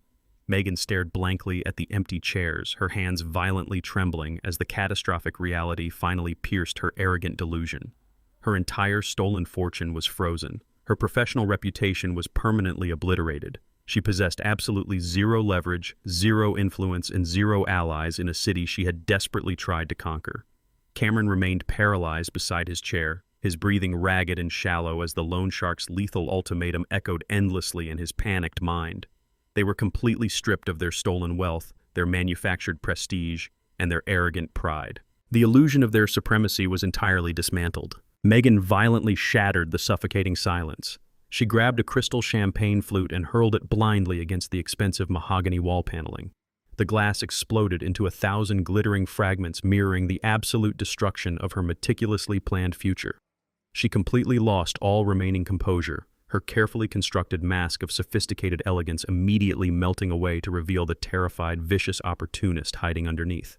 She turned her furious gaze toward her husband, her face flushed with unhinged rage. She screamed at Cameron with a volume that visibly rattled the heavy wooden doors, aggressively blaming his sheer incompetence for their current catastrophic predicament.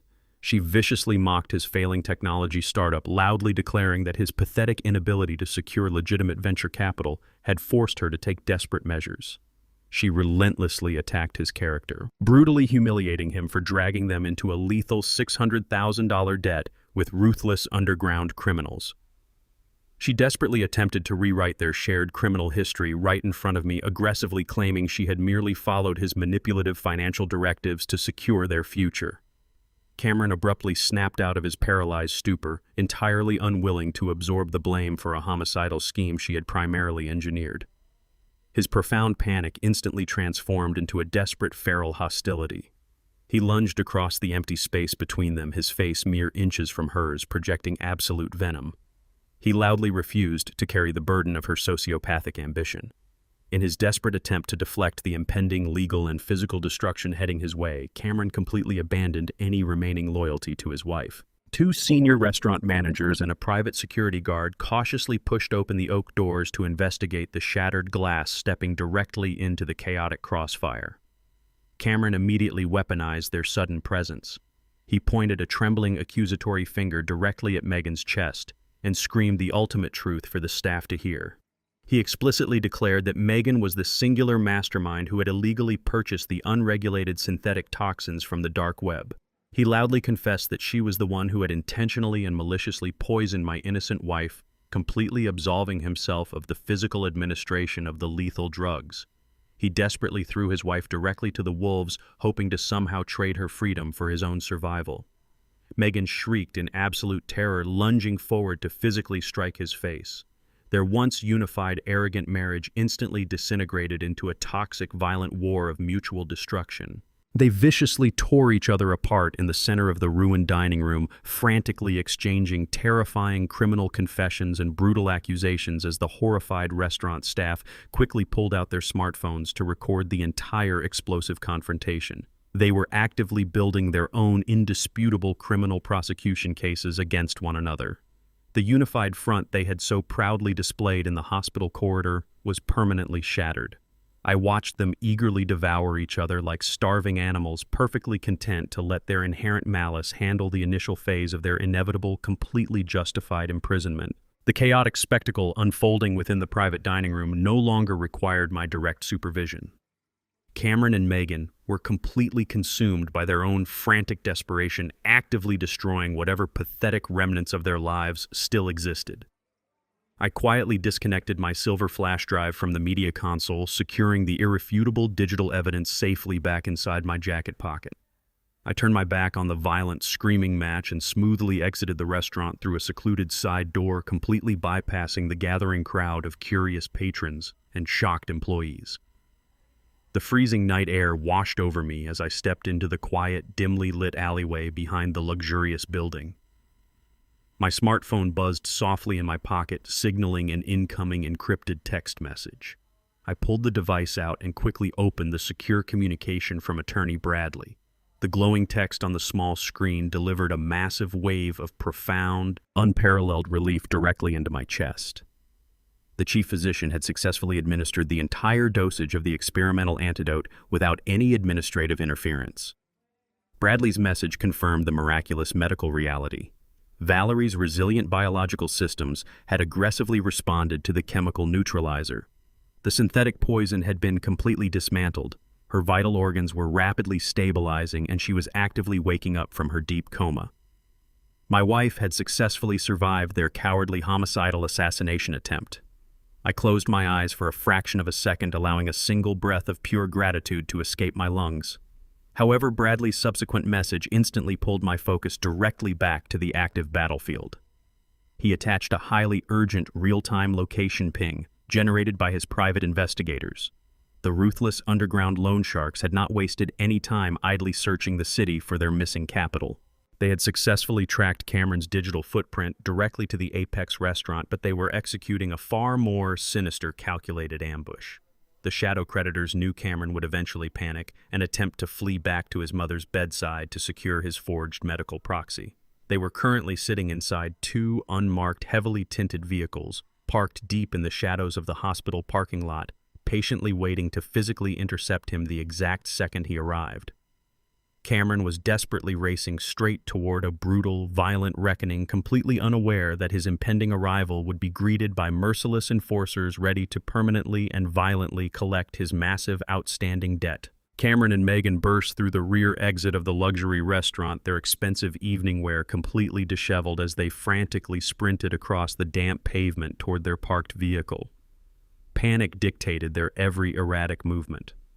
The crushing realization that their entire financial kingdom had collapsed left them with only one desperate final gambit. Cameron aggressively shoved his key into the ignition, the engine roaring to life as he recklessly slammed the accelerator. He maneuvered the car through the heavy city traffic with dangerous, erratic swerves, blowing through red lights in a singular blind rush toward the Central Medical Complex.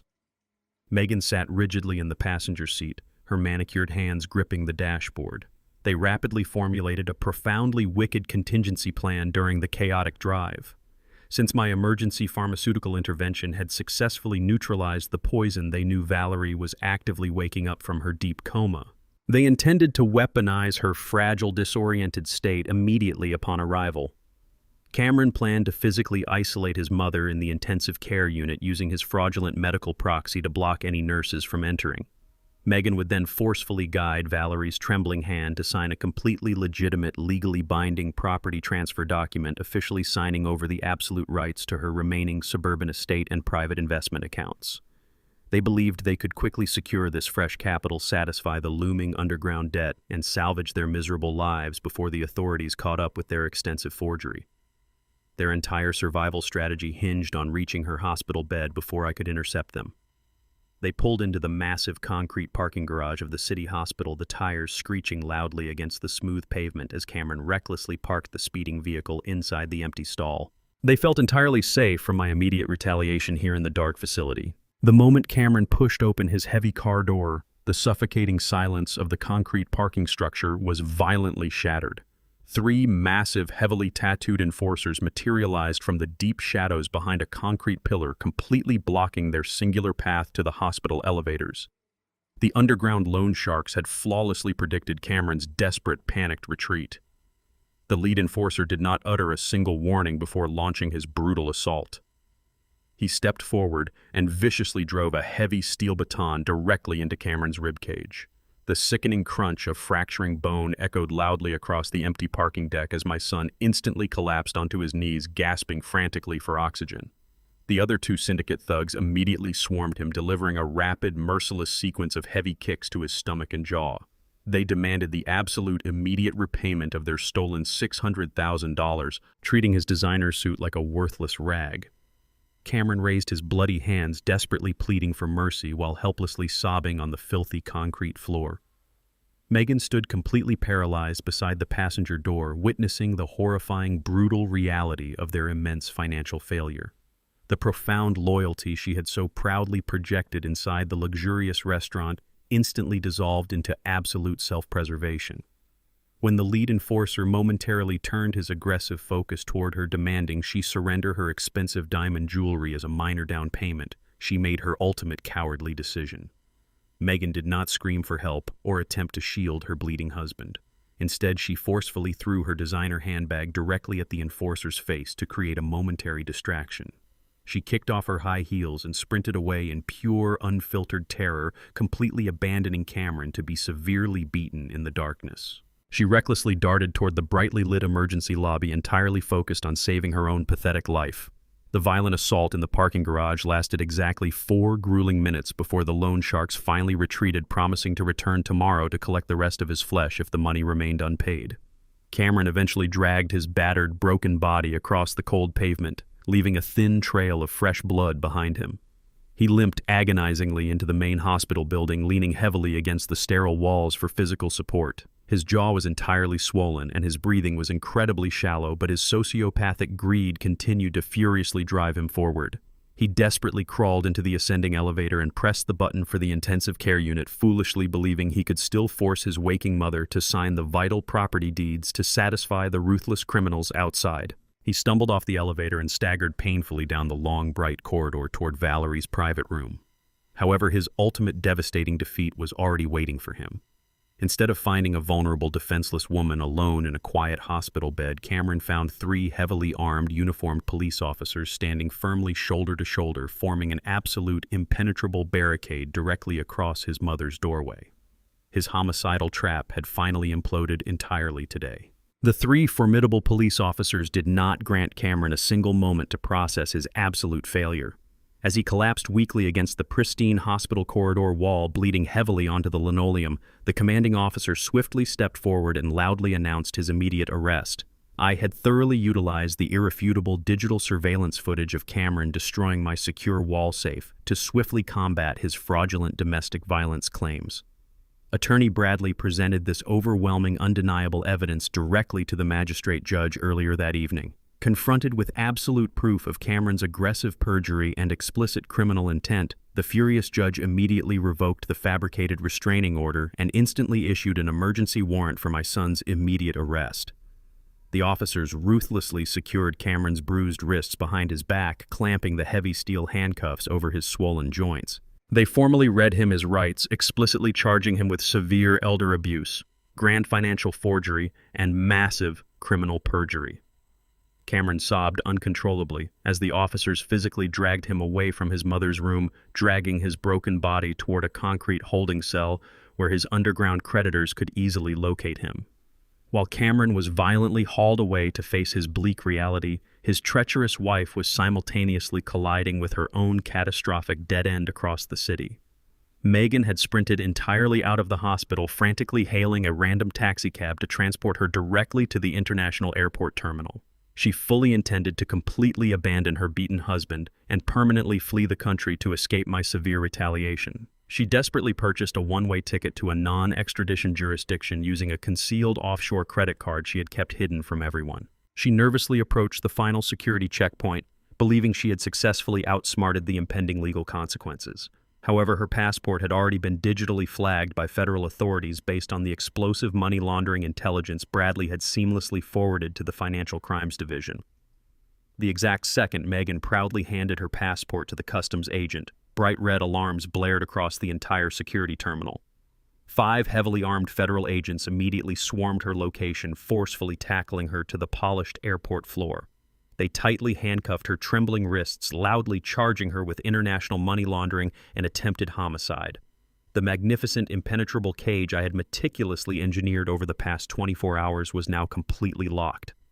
My enemies were entirely vanquished, and my beloved wife was finally safe and awake. The harsh, bright fluorescent light of the cold municipal police precinct hummed relentlessly overhead, casting pale clinical shadows across the scratched metal table in the center of the interrogation room. I sat perfectly upright in a rigid, uncomfortable plastic chair, wearing my faded gray engineering suit, completely comfortable within the suffocating silence of the concrete walls. Attorney Bradley had smoothly orchestrated my temporary access to this restricted holding area, leveraging our impeccable cooperation with the Federal Financial Crimes Division. The heavy steel door clicked and swung open. 2 burly correctional officers physically escorted my son into the windowless room. Cameron stumbled forward, dragging his feet. His designer jacket was torn and heavily stained with dried blood from the brutal parking garage assault. His right eye was swollen completely shut, surrounded by dark purple and yellow bruising, and his fractured jaw hung slightly askew. The officers forcefully pushed him into the chair directly across from me and securely locked his steel handcuffs to the heavy iron ring bolted to the center of the table. They immediately exited, firmly locking the solid door behind them and leaving us completely alone in the chilling silence. Cameron refused to look at me initially. He stared down at his battered, trembling hands, taking shallow, agonizing breaths that caused his fractured ribcage to visibly spasm. The arrogant, triumphant predator who had viciously commandeered my wife's intensive care unit room just hours ago was entirely gone. The man sitting across from me was a pathetic, broken shell, violently stripped of his stolen wealth and his manufactured supremacy.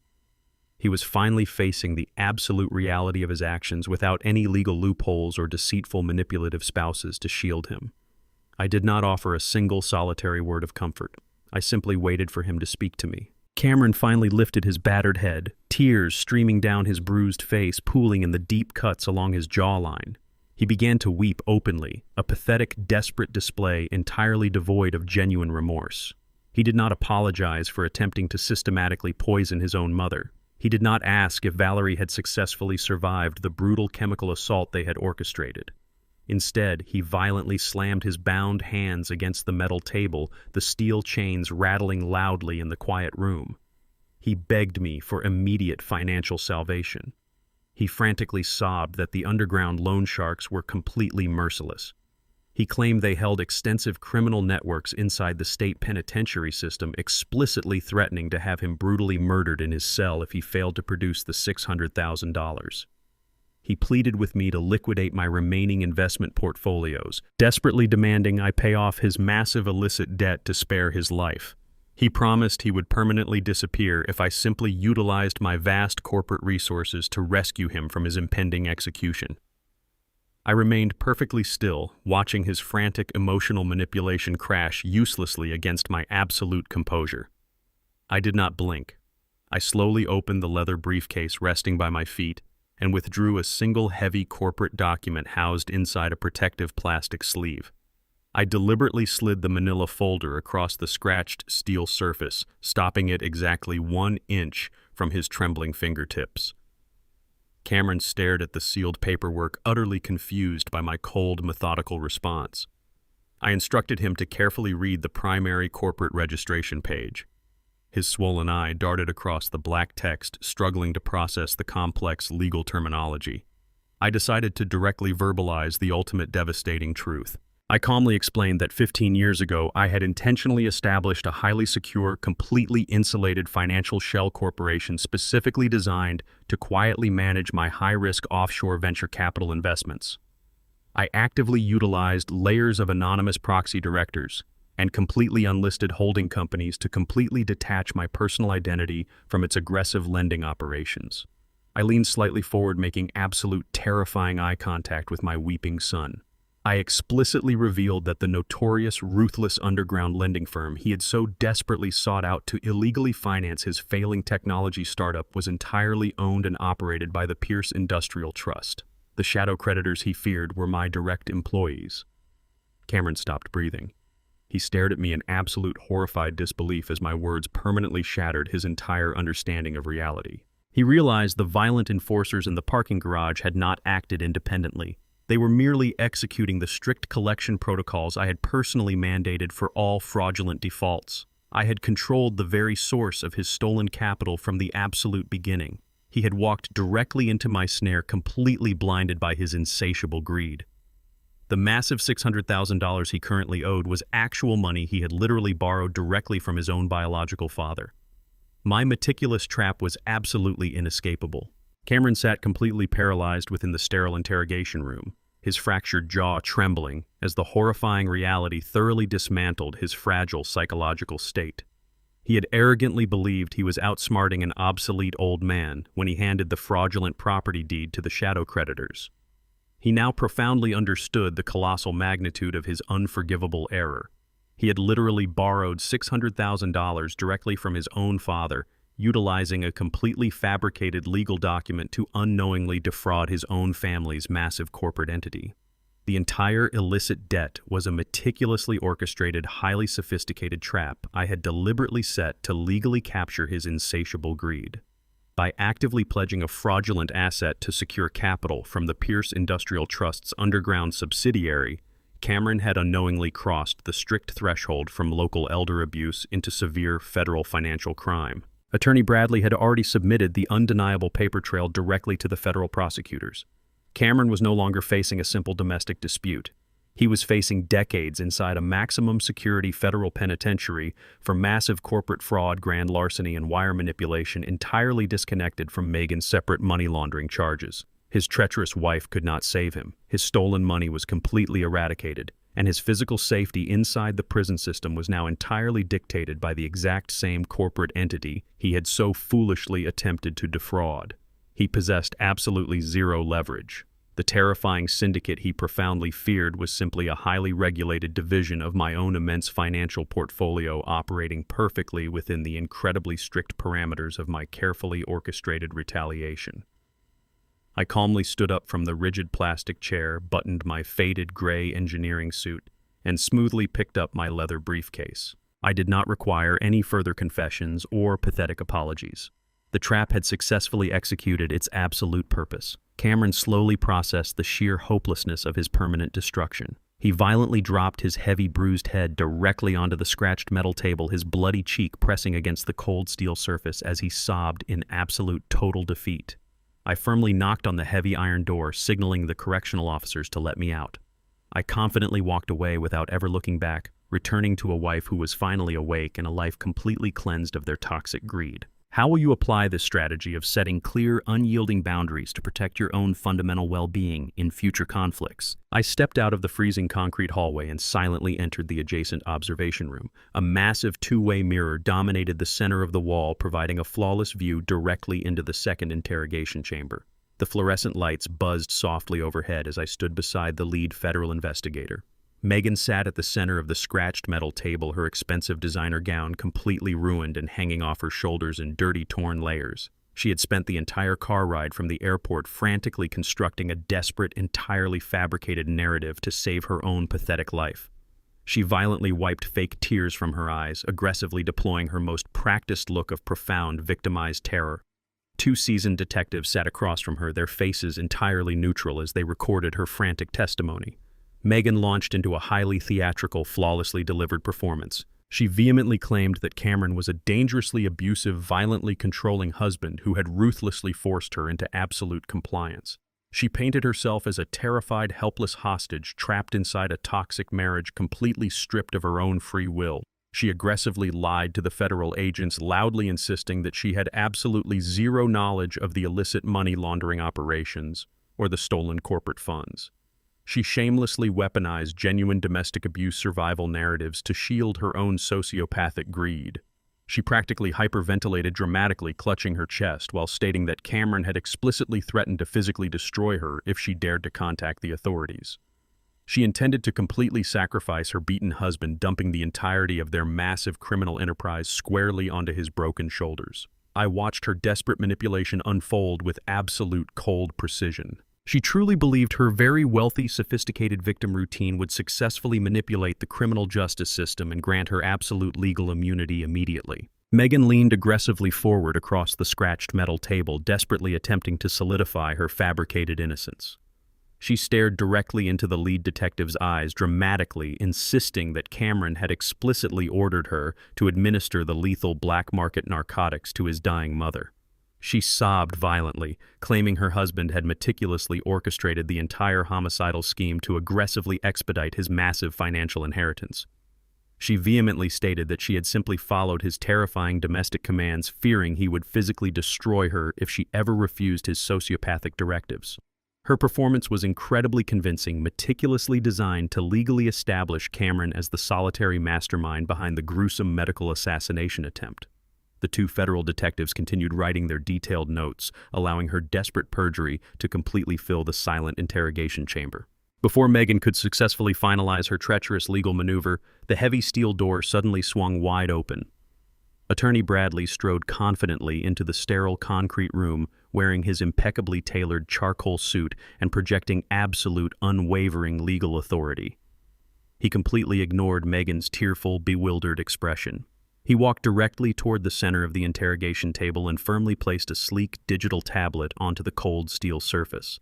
The federal detectives immediately leaned back, granting Bradley the floor. He tapped the glowing glass screen once, instantly initiating the encrypted audio playback sequence I had successfully captured via my hidden living room surveillance network. The pristine, high-definition audio recording immediately blasted through the tablet's powerful internal speakers, filling the tiny room with indisputable criminal evidence. Megan's own arrogant, highly recognizable voice echoed loudly against the concrete walls. The crystal-clear audio vividly captured her gleefully bragging to Cameron about successfully purchasing the untraceable, heart-stopping synthetic drugs directly from a notorious dark web pharmaceutical vendor. The recording explicitly detailed her own meticulous, cold-blooded plan to personally bypass the hospital security protocols and forcefully poison Valerie without triggering any standard toxicological alarms. The federal agents listened intently as the recorded Megan proudly described her brilliant, murderous strategy, viciously laughing about securing my wife's vast fortune. The overwhelming audio completely obliterated her fragile, victimized facade. Megan instantly stopped crying. Her mouth hung open in absolute paralyzed horror as she listened to her own undeniable voice enthusiastically confessing to the entire violent conspiracy. The digital recording definitively proved she was not a helpless, abused hostage following terrifying domestic orders. She was the primary, ruthless architect of the entire assassination plot. Bradley stopped the audio playback, allowing the heavy, suffocating silence to crush her remaining spirit. The lead homicide detective slowly closed his heavy notepad, his expression hardening into pure, unadulterated disgust. He stood up from his rigid plastic chair, towering over the terrified woman. He formally announced that her previous criminal statements were officially classified as aggressive perjury. He explicitly informed Megan that based entirely on this newly provided, highly conclusive audio evidence, her preliminary charges were immediately being upgraded. She was no longer facing mere money laundering indictments. She was officially charged with premeditated, extremely violent, attempted first-degree murder. Megan continued staring blankly at the sleek digital screen, her entire arrogant universe violently collapsing into absolute, irrevocable ruin. The sheer magnitude of her profound failure finally crushed her fragile psychological defenses completely. She slowly lowered her head onto the cold metal table, weeping silently as she comprehensively realized her luxurious life was entirely over. She would spend the remainder of her miserable existence locked inside a maximum security federal penitentiary, completely stripped of her stolen wealth, her fabricated social prestige, and her deceitful freedom.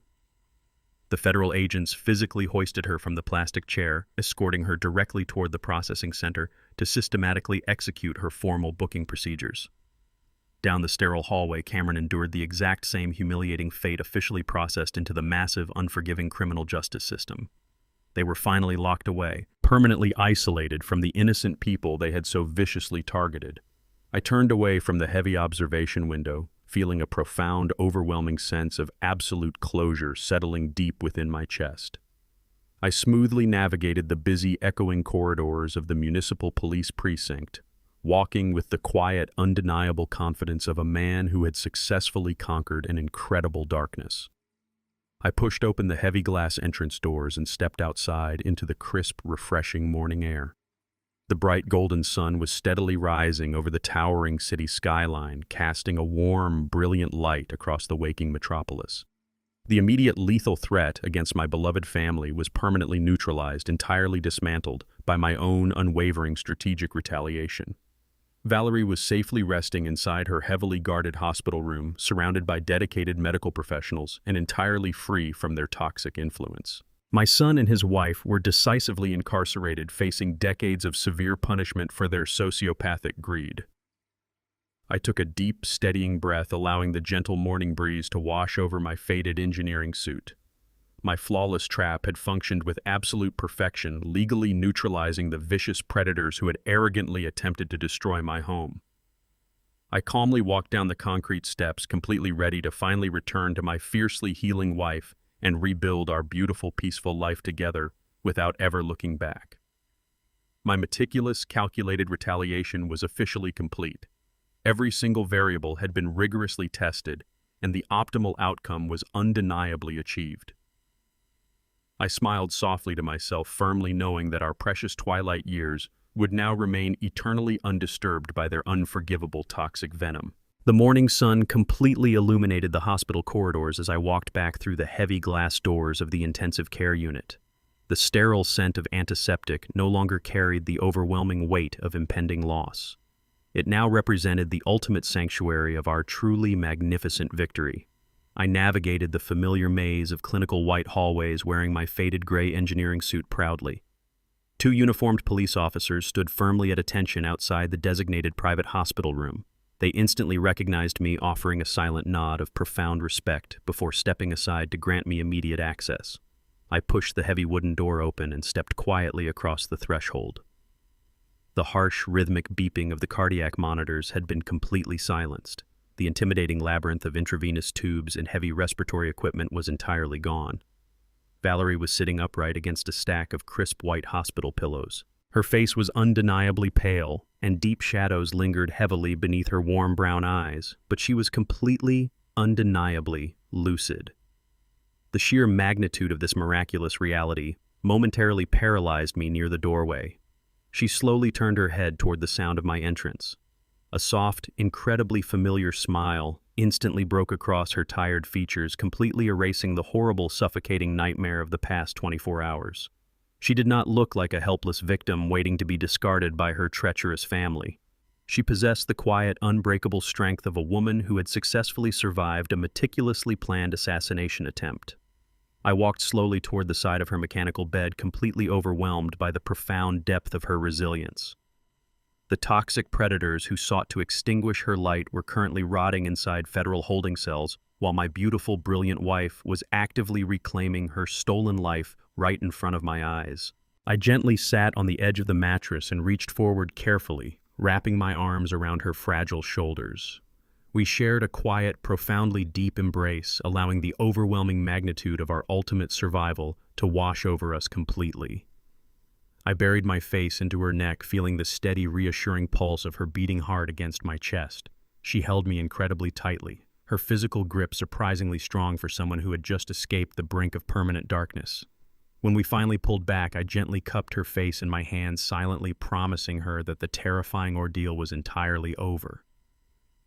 Valerie looked directly into my eyes, her expression hardening into absolute, unwavering clarity. She did not require any comforting lies or soft explanations.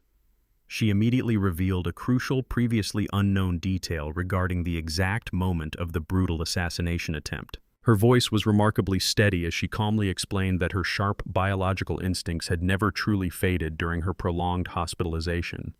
She vividly remembered the exact moment Megan had forcefully hovered over her bed, aggressively shoving those illicit synthetic capsules deep into her dry mouth.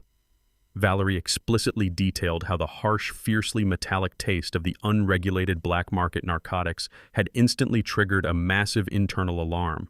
She absolutely knew her treacherous relative was intentionally delivering a lethal dose of unauthorized poison. Valerie possessed the sheer incredible presence of mind to actively feign total compliance. She perfectly simulated a deep, exhausted swallow, effectively convincing Megan that the deadly synthetic chemicals were successfully ingested.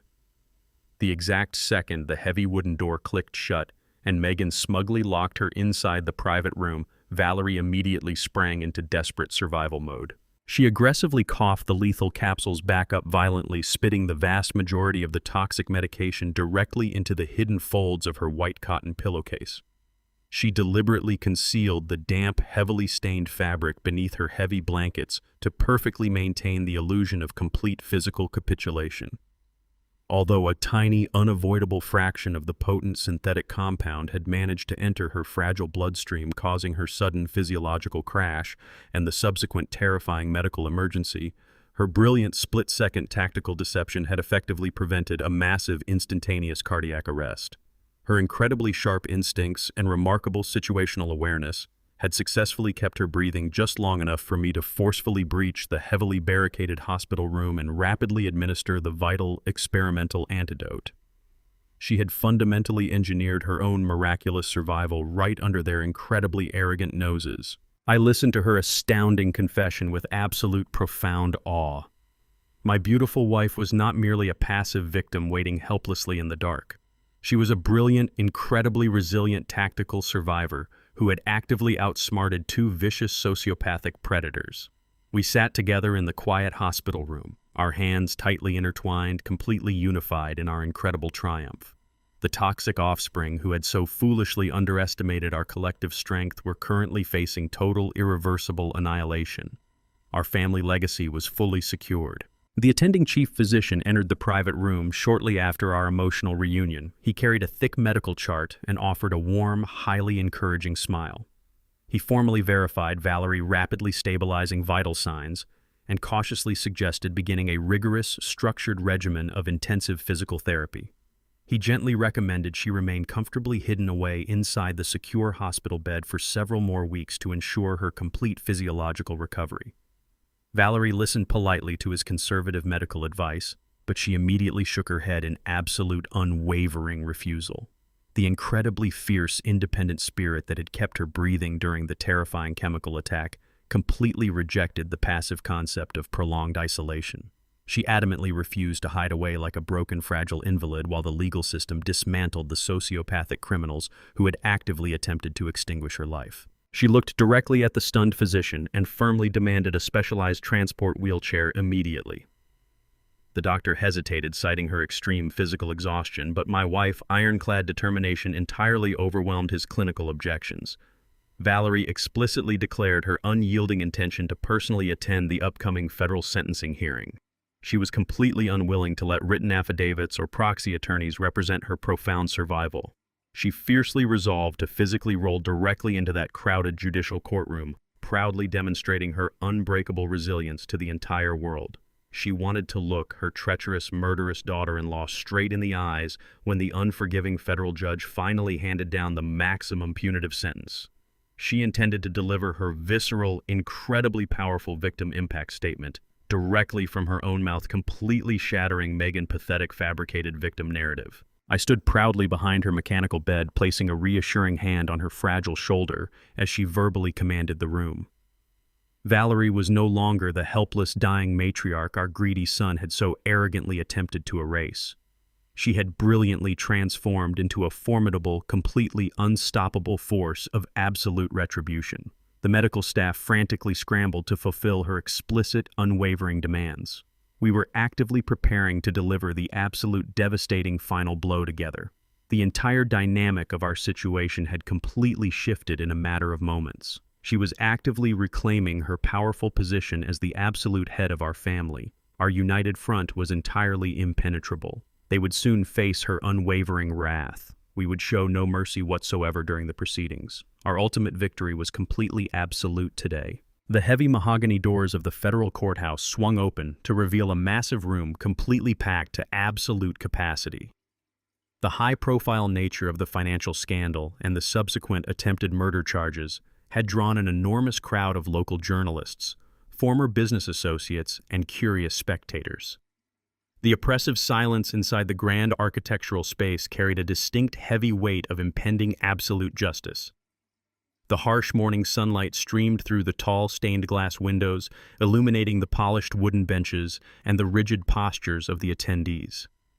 I sat completely still in the front row, wearing my pristine, formal dark suit, waiting with absolute composure for the proceedings to officially commence. A side door near the judge's bench clicked loudly. 2 armed federal marshals escorted Cameron and Megan directly into the center of the judicial chamber. They were completely stripped of their expensive designer clothing and their arrogant manufactured prestige. They wore standard-issue vibrant orange prison jumpsuits, their wrists firmly bound by heavy steel handcuffs chained securely to their waists. Megan's posture was entirely broken. Her shoulders slumped forward and her face appeared gaunt, entirely drained of the vicious, calculating energy she had wielded so proudly during her luxurious restaurant celebration just months prior. Cameron shuffled closely beside her, keeping his swollen, bruised face angled downward toward the scuffed linoleum floor. He refused to make eye contact with the gallery, thoroughly crushed by the sheer humiliation of his highly publicized downfall. They stood silently behind the defense table, flanking their visibly stressed legal counsel. The stern federal judge entered the grand courtroom, taking his elevated seat with a resounding strike of his wooden gavel. He immediately called the formal session to order, commanding the absolute attention of every single person present in the room today. Before the prosecuting attorney could deliver his opening statement, I stood up from the front gallery and walked directly to the rear staging area. I firmly gripped the handles of a specialized transport wheelchair and slowly pushed my wife directly down the center aisle of the packed courtroom. Valerie sat perfectly upright, dressed in an elegant navy blazer projecting an unbreakable, formidable aura. A loud collective gasp rippled through the gathered spectators. Megan snapped her head up at the sudden sound. The exact second her eyes registered Valerie's physical presence, every single ounce of blood completely drained from her pale face. Her knees buckled slightly, forcing her defense attorney to physically support her weight. She had genuinely convinced herself that the severe chemical damage she inflicted would leave my wife a permanently silenced vegetable. Seeing Valerie looking so incredibly strong and entirely lucid utterly destroyed her remaining psychological defenses. The judge granted Valerie immediate permission to deliver her victim impact statement directly to the official court record. I I parked her wheelchair securely beside the witness stand. Valerie did not shed a single tear or raise her voice. She stared directly into Megan's terrified eyes and delivered a highly precise, completely emotionless testimony. She explicitly detailed the terrifying, isolated moments inside the intensive care unit. She clearly described the harsh, metallic taste of the unregulated synthetic narcotics Megan had violently forced down her throat. She flawlessly recounted her strategic survival mechanism, explaining how she deliberately feigned compliance before aggressively spitting the lethal toxins into her pillowcase the instant the heavy wooden door locked. Her incredibly sharp, factual recollection left absolutely zero room for legal interpretation or defensive manipulation. The chilling accuracy of her undeniable survival narrative completely silenced the massive room. Megan's high-priced defense attorney slowly closed his heavy legal binder and sat down heavily in his leather chair. He completely abandoned all his prepared arguments, recognizing that contesting such profound, irrefutable testimony would only further antagonize the honorable court. The federal judge adjusted his glasses, his stern expression hardening into absolute disgust as he surveyed the two shattered criminals standing before his elevated bench. He did not offer them any leniency or prolonged lectures.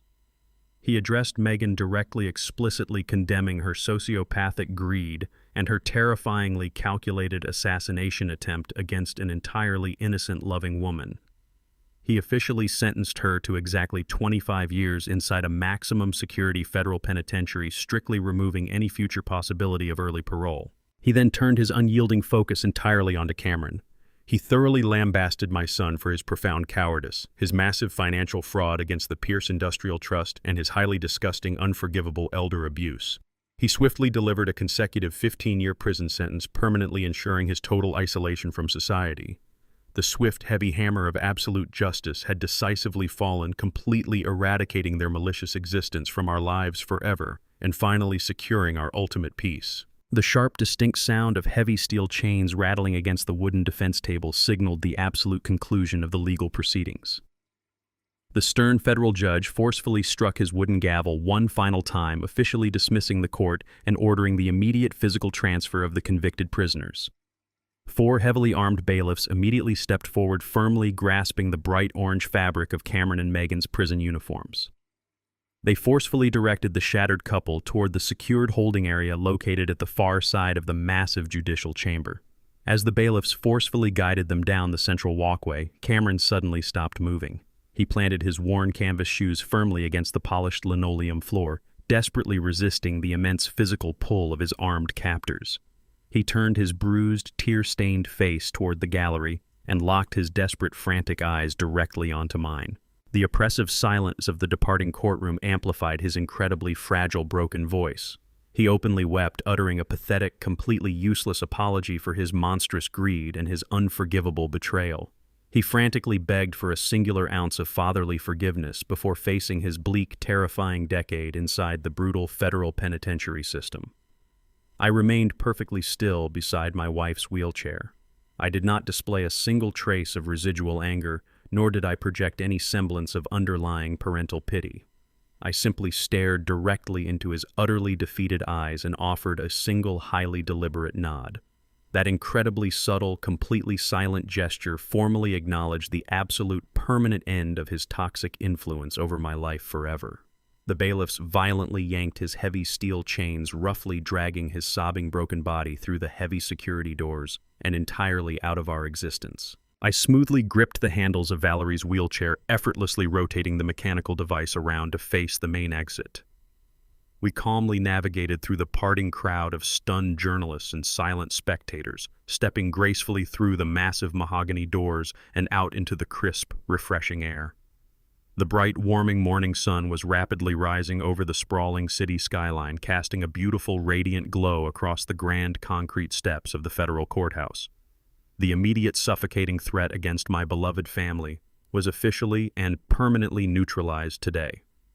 Our incredibly long, intensely grueling nightmare was finally concluded. We quietly descended the wide stone staircase together, completely ready to peacefully reclaim our beautiful, undisturbed twilight years. The immediate aftermath of the federal sentencing brought a profound cleansing silence to our lives. Valerie and I returned to our expansive suburban estate with a singular, unwavering mission to completely purge our home of their lingering toxic presence. We refused to spend our newly reclaimed twilight years surrounded by the physical remnants of their sociopathic greed. I immediately hired an elite, highly discreet professional removal crew to systematically strip the property of any items remotely connected to my treacherous son and his criminal wife. The heavy industrial trucks arrived before sunrise, parking neatly along the circular driveway.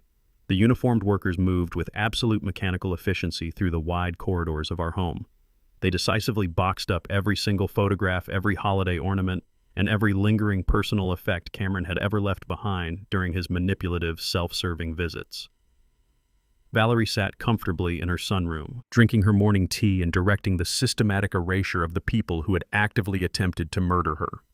She pointed a steady finger toward the expensive guest room furniture Megan had presumptuously purchased with our stolen funds, ordering the crew to dismantle the heavy mahogany bed frame and remove the imported silk curtains.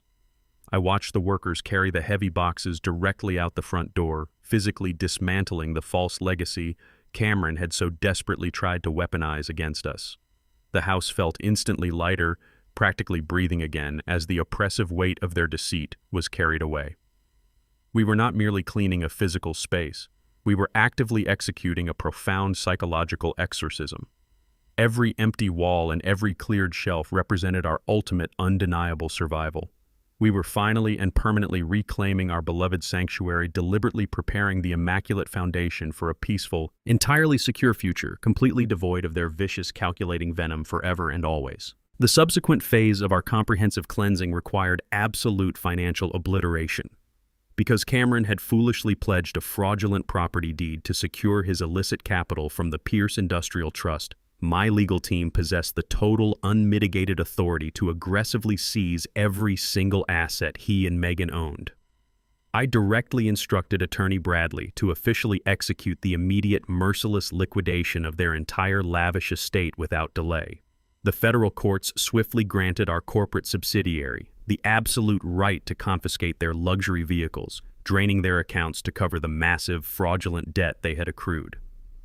Bradley dispatched specialized repossession agents to their upscale downtown condominium. The recovery teams ruthlessly impounded Cameron's expensive imported sports car and Megan's high-end luxury SUV directly from their private parking garage. The agents subsequently cleared out their extensive designer wardrobes, auctioning off every piece of high-fashion clothing, diamond jewelry, and custom artwork they had accumulated through their deceitful corporate maneuvering. I watched the liquidation reports arrive daily, verifying the systematic dismantling of their shallow materialistic universe. They were completely stripped of the pretentious luxury they valued above human life. However, I absolutely refused to allow their tainted, blood-soaked money to remain within our personal banking portfolios. Valerie and I firmly decided to transform their malicious greed into profound generational healing. We took the entire massive sum generated from the total liquidation of their seized assets and officially established a permanent, fully funded medical scholarship program. We deliberately structured the financial trust to exclusively support brilliant, underprivileged African American students pursuing advanced degrees in pharmacology and internal medicine. We effectively weaponized their sociopathic theft to actively cultivate future generations of dedicated healers, ensuring that their toxic legacy would forever fund the exact scientific disciplines they had weaponized against my wife. While the legal and financial mechanisms flawlessly executed our calculated redistribution, we simultaneously fortified our physical stronghold. I personally oversaw the meticulous installation of highly advanced, specialized biometric security systems across our entire sprawling property perimeter. We changed every single physical lock on the estate, replacing the standard deadbolts with impenetrable military-grade locking mechanisms requiring encrypted digital authorization. I physically removed the heavily damaged steel safe from my private home office, the lingering visual reminder of Cameron's violent betrayal. I actively installed a vastly superior reinforced titanium vault directly into the concrete foundation of the room, implementing a dual authentication retinal scanner to ensure absolute permanent security. The physical barricades perfectly mirrored our renewed psychological boundaries. We had successfully purged the aggressive poison from our immediate environment, systematically fortifying our sanctuary against any future incursions. Our home was officially transformed into an impregnable, secure fortress of safety, completely immune to the dangerous avarice that had previously infected our lives. Our massive financial empire, our protected physical property, and our deep emotional tranquility were fundamentally secured through decisive, incredibly unyielding legal action.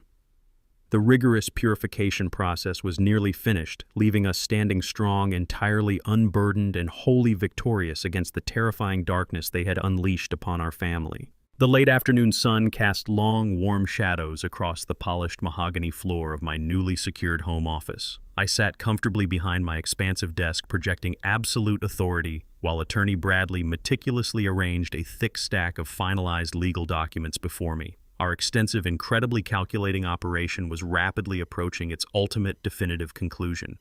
We were officially executing the final phase of our comprehensive defensive strategy to secure our remaining future.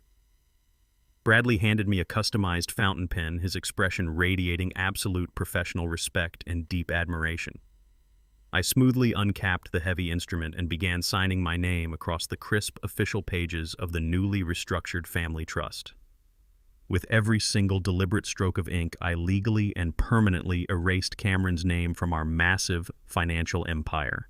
He was entirely disinherited, completely stripped of any future access to the immense wealth I had tirelessly built over 4 decades of rigorous, dedicated labor. Our vast corporate holdings, massive offshore investments, and highly lucrative pharmaceutical patents were completely locked away behind an impenetrable, incredibly complex, multi-tiered legal fortress.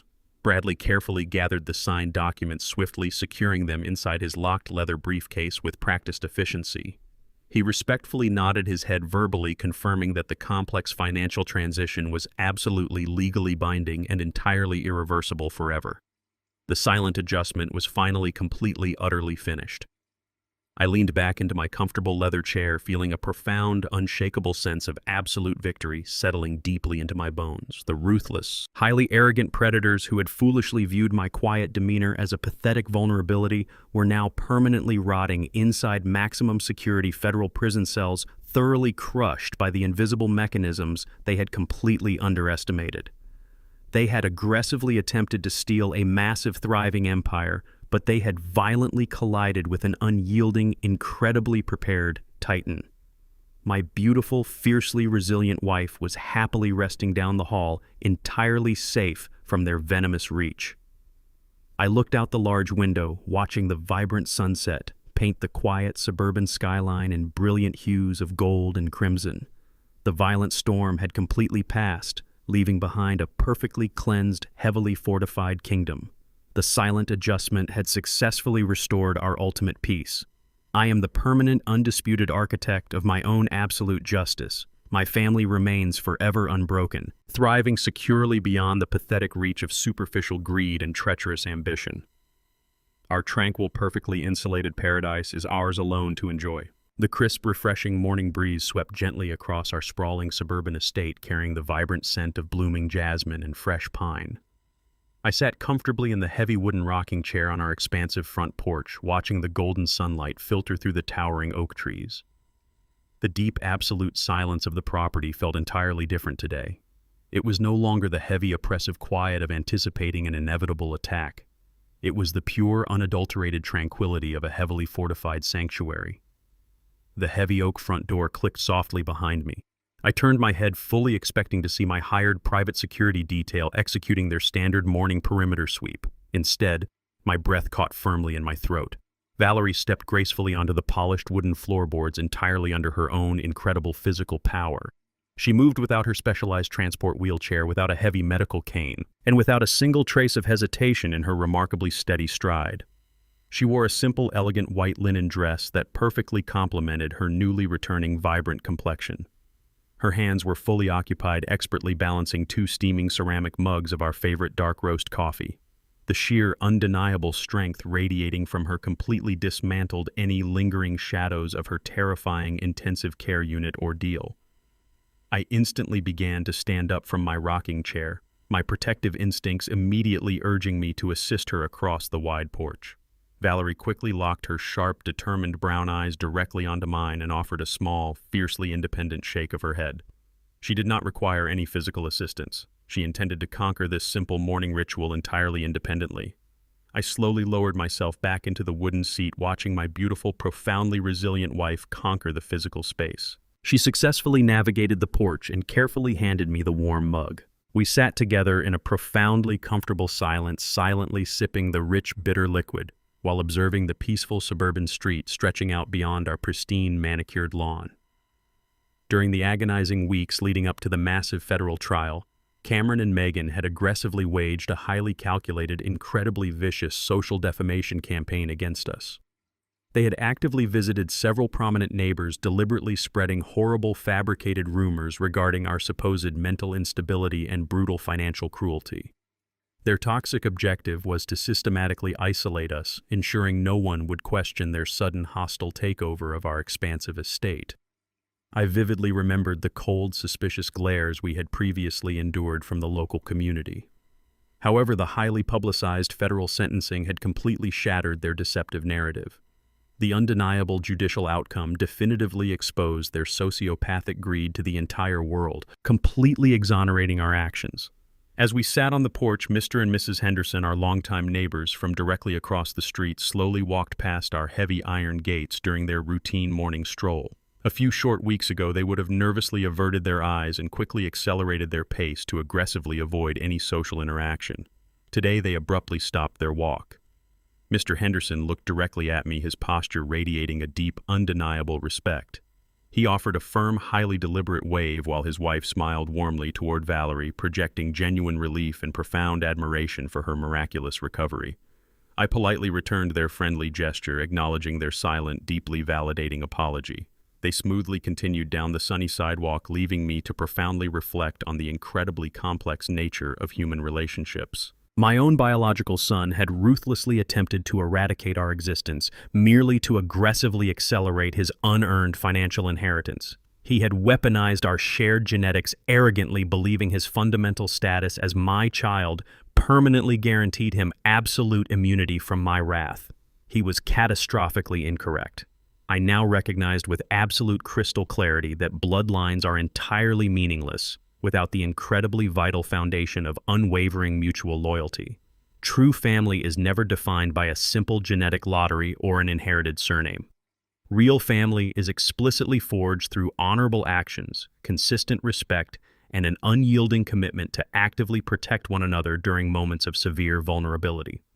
Cameron had voluntarily chosen to transform himself into a vicious, highly toxic parasite. I had decisively chosen to protect my incredibly strong, loving wife and actively preserve my own hard-earned dignity by completely excising his poisonous presence from my entire life.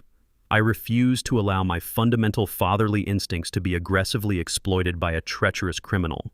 Eradicating his malicious influence was not an act of cruelty.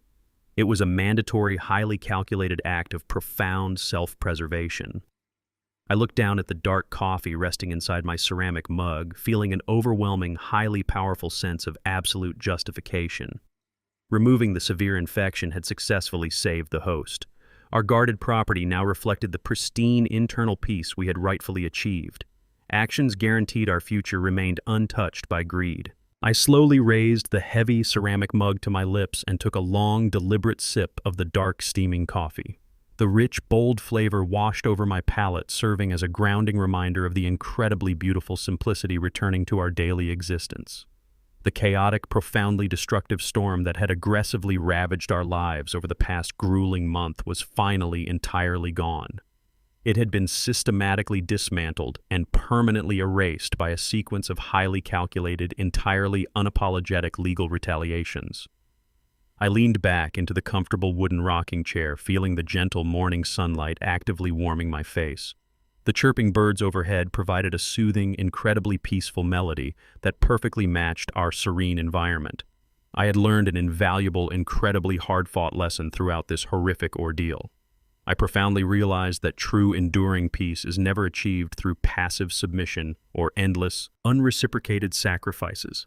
Absolute tranquility is only successfully achieved by forcefully setting rigid, impenetrable boundaries and maintaining the sheer, unwavering courage to aggressively defend them against any invading threat. By completely excising the toxic parasites who had maliciously disguised themselves as loving family members, we had effectively guaranteed our own permanent survival. I slowly turned my head toward the right, looking directly at Valerie as she sat gracefully in the matching wooden rocking chair beside me. She caught my steady gaze immediately, her sharp, intelligent brown eyes crinkling at the corners as a bright, incredibly warm smile illuminated her beautiful face. The horrifying shadow of her intensive care unit nightmare had entirely vanished completely, replaced by an unbreakable, radiant aura of triumphant resilience. We did not need to speak a single word to communicate our profound mutual understanding. The disgusting, unforgivable betrayal perpetrated by our greedy son and his manipulative wife was now an officially closed chapter permanently sealed away behind locked federal prison doors and highly fortified legal trusts. They could never hurt us again. We had successfully weathered the ultimate devastating betrayal, emerging from the violent darkness significantly stronger and entirely unified. I placed my warm hand gently over hers, feeling the strong, steady pulse of her beating heart beneath my fingers. We sat together in absolute harmony, deeply appreciating every single vibrant breath we now shared without fear. The profound strength we forged will permanently protect our sacred bond. Our real, beautifully unburdened life officially begins today, perfectly insulated from their poison, finally completely free. I stepped out of the freezing concrete hallway and silently entered the adjacent observation room. A massive, large glass mirror dominated the center of the wall, providing a flawless view directly into the second interrogation chamber. The fluorescent lights buzzed softly overhead as I stood beside the lead federal investigator. Megan sat at the center of the scratched metal table, her expensive designer gown completely ruined and hanging off her shoulders in dirty, torn layers. She had spent the entire car ride from the airport frantically constructing a desperate, entirely fabricated narrative to save her own pathetic life. She violently wiped fake tears from her eyes, aggressively deploying her most practiced look of profound, victimized terror. Two seasoned detectives sat across from her, their faces entirely neutral as they recorded her frantic testimony. Megan launched into a highly theatrical, flawlessly delivered performance. She vehemently claimed that Cameron was a dangerously abusive, violently controlling husband who had ruthlessly forced her into absolute compliance. She painted herself as a terrified, helpless hostage trapped inside a toxic marriage completely stripped of her own free will.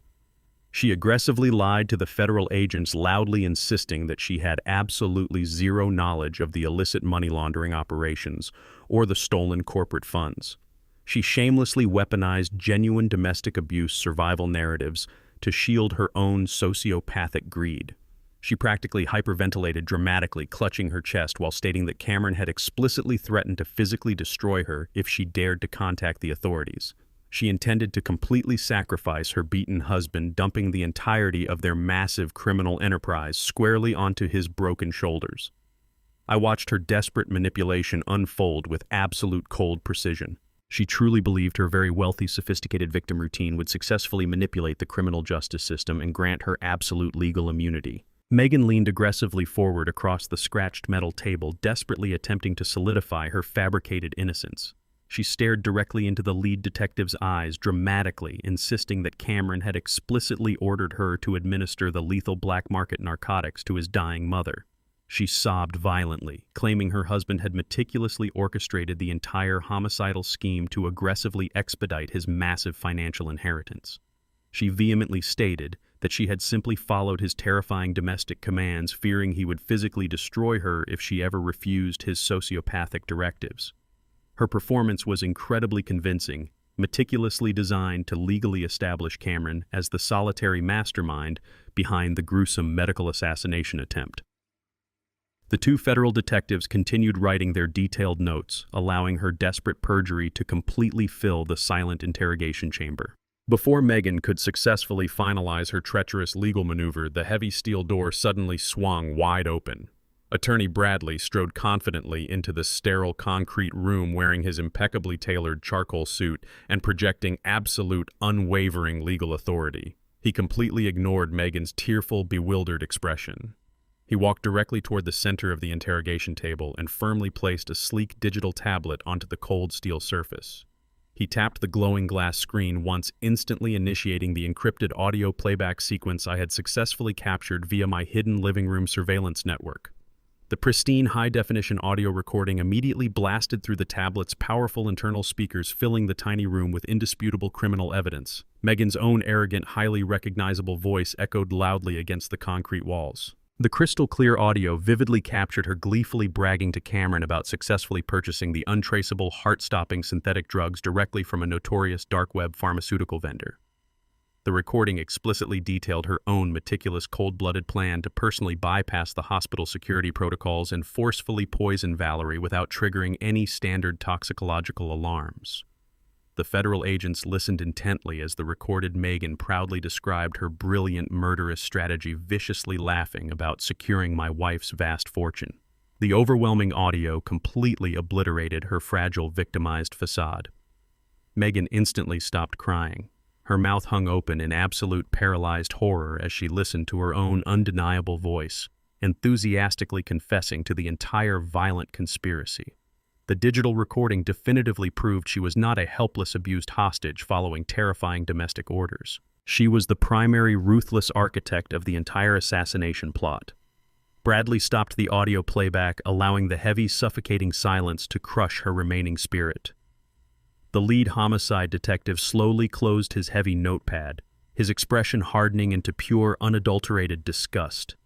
He stood up from his rigid plastic chair, towering over the terrified woman. He formally announced that her previous criminal statements were officially classified as aggressive perjury. He explicitly informed Megan that based entirely on this newly provided, highly conclusive audio evidence, her preliminary charges were immediately being upgraded. She was no longer facing mere money laundering indictments. She was officially charged with premeditated, extremely violent attempted first-degree murder without available bail. Megan continued staring blankly at the sleek digital screen, her entire arrogant universe violently collapsing into absolute, irrevocable ruin. The sheer magnitude of her profound failure finally crushed her fragile psychological defenses completely.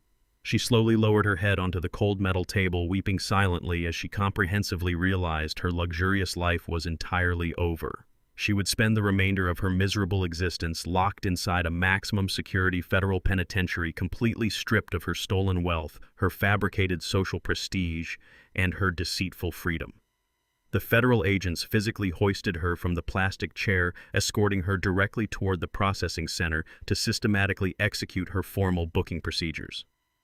The detective secured the official transcripts referenced specifically as Kich Ban Ong Daden 2_25.docx and Kich Ban Ong Daden Mao 1_25.docx inside their sealed evidentiary folders. Down the sterile hallway, Cameron endured the exact same humiliating fate, officially processed into the massive, unforgiving criminal justice system. They were finally locked away, permanently isolated from the innocent people they had so viciously targeted. I turned away from the heavy observation window, feeling a profound, overwhelming sense of absolute closure settling deep within my chest. I smoothly navigated the busy, echoing corridors of the municipal police precinct, walking with the quiet, undeniable confidence of a man who had successfully conquered an incredible darkness. I pushed open the heavy glass entrance doors and stepped outside into the crisp, refreshing morning air. The bright golden sun was steadily rising over the towering city skyline, casting a warm, brilliant light across the waking metropolis. The immediate lethal threat against my beloved family was permanently neutralized, entirely dismantled by my own unwavering strategic retaliation. Valerie was safely resting inside her heavily guarded hospital room, surrounded by dedicated medical professionals and entirely free from their toxic influence. My son and his wife were decisively incarcerated, facing decades of severe punishment for their sociopathic greed. I took a deep, steadying breath, allowing the gentle morning breeze to wash over my faded engineering suit. My flawless trap had functioned with absolute perfection, legally neutralizing the vicious predators who had arrogantly attempted to destroy my home. I calmly walked down the concrete steps, completely ready to finally return to my fiercely healing wife and rebuild our beautiful, peaceful life together without ever looking back. My calculated retaliation was officially completely finished, ending their toxic control over us absolutely forever. This grueling experience fundamentally illuminates the profound difference between biological connection and genuine familial loyalty. True family is never guaranteed by a shared bloodline or inherited name. Authentic bonds are meticulously forged through consistent respect, unwavering protection, and absolute mutual trust during moments of severe vulnerability. When toxic relatives aggressively weaponize your compassion to systematically extract your personal resources, establishing impenetrable boundaries becomes a mandatory act of ultimate preservation. Surviving vicious betrayal requires the profound courage to completely excise the poisonous elements directly from your environment. True peace is exclusively achieved by aggressively defending your dignity without any hesitation whatsoever. Did you like my story? And which city are you listening from? Let's meet in the comments. If you like the story, you can support me by sending a super thanks so I can keep bringing more stories like this. Thank you so much for your sweet support. I'm looking forward to your comments on the story. Don't forget to subscribe. See you in the next life story with love and respect.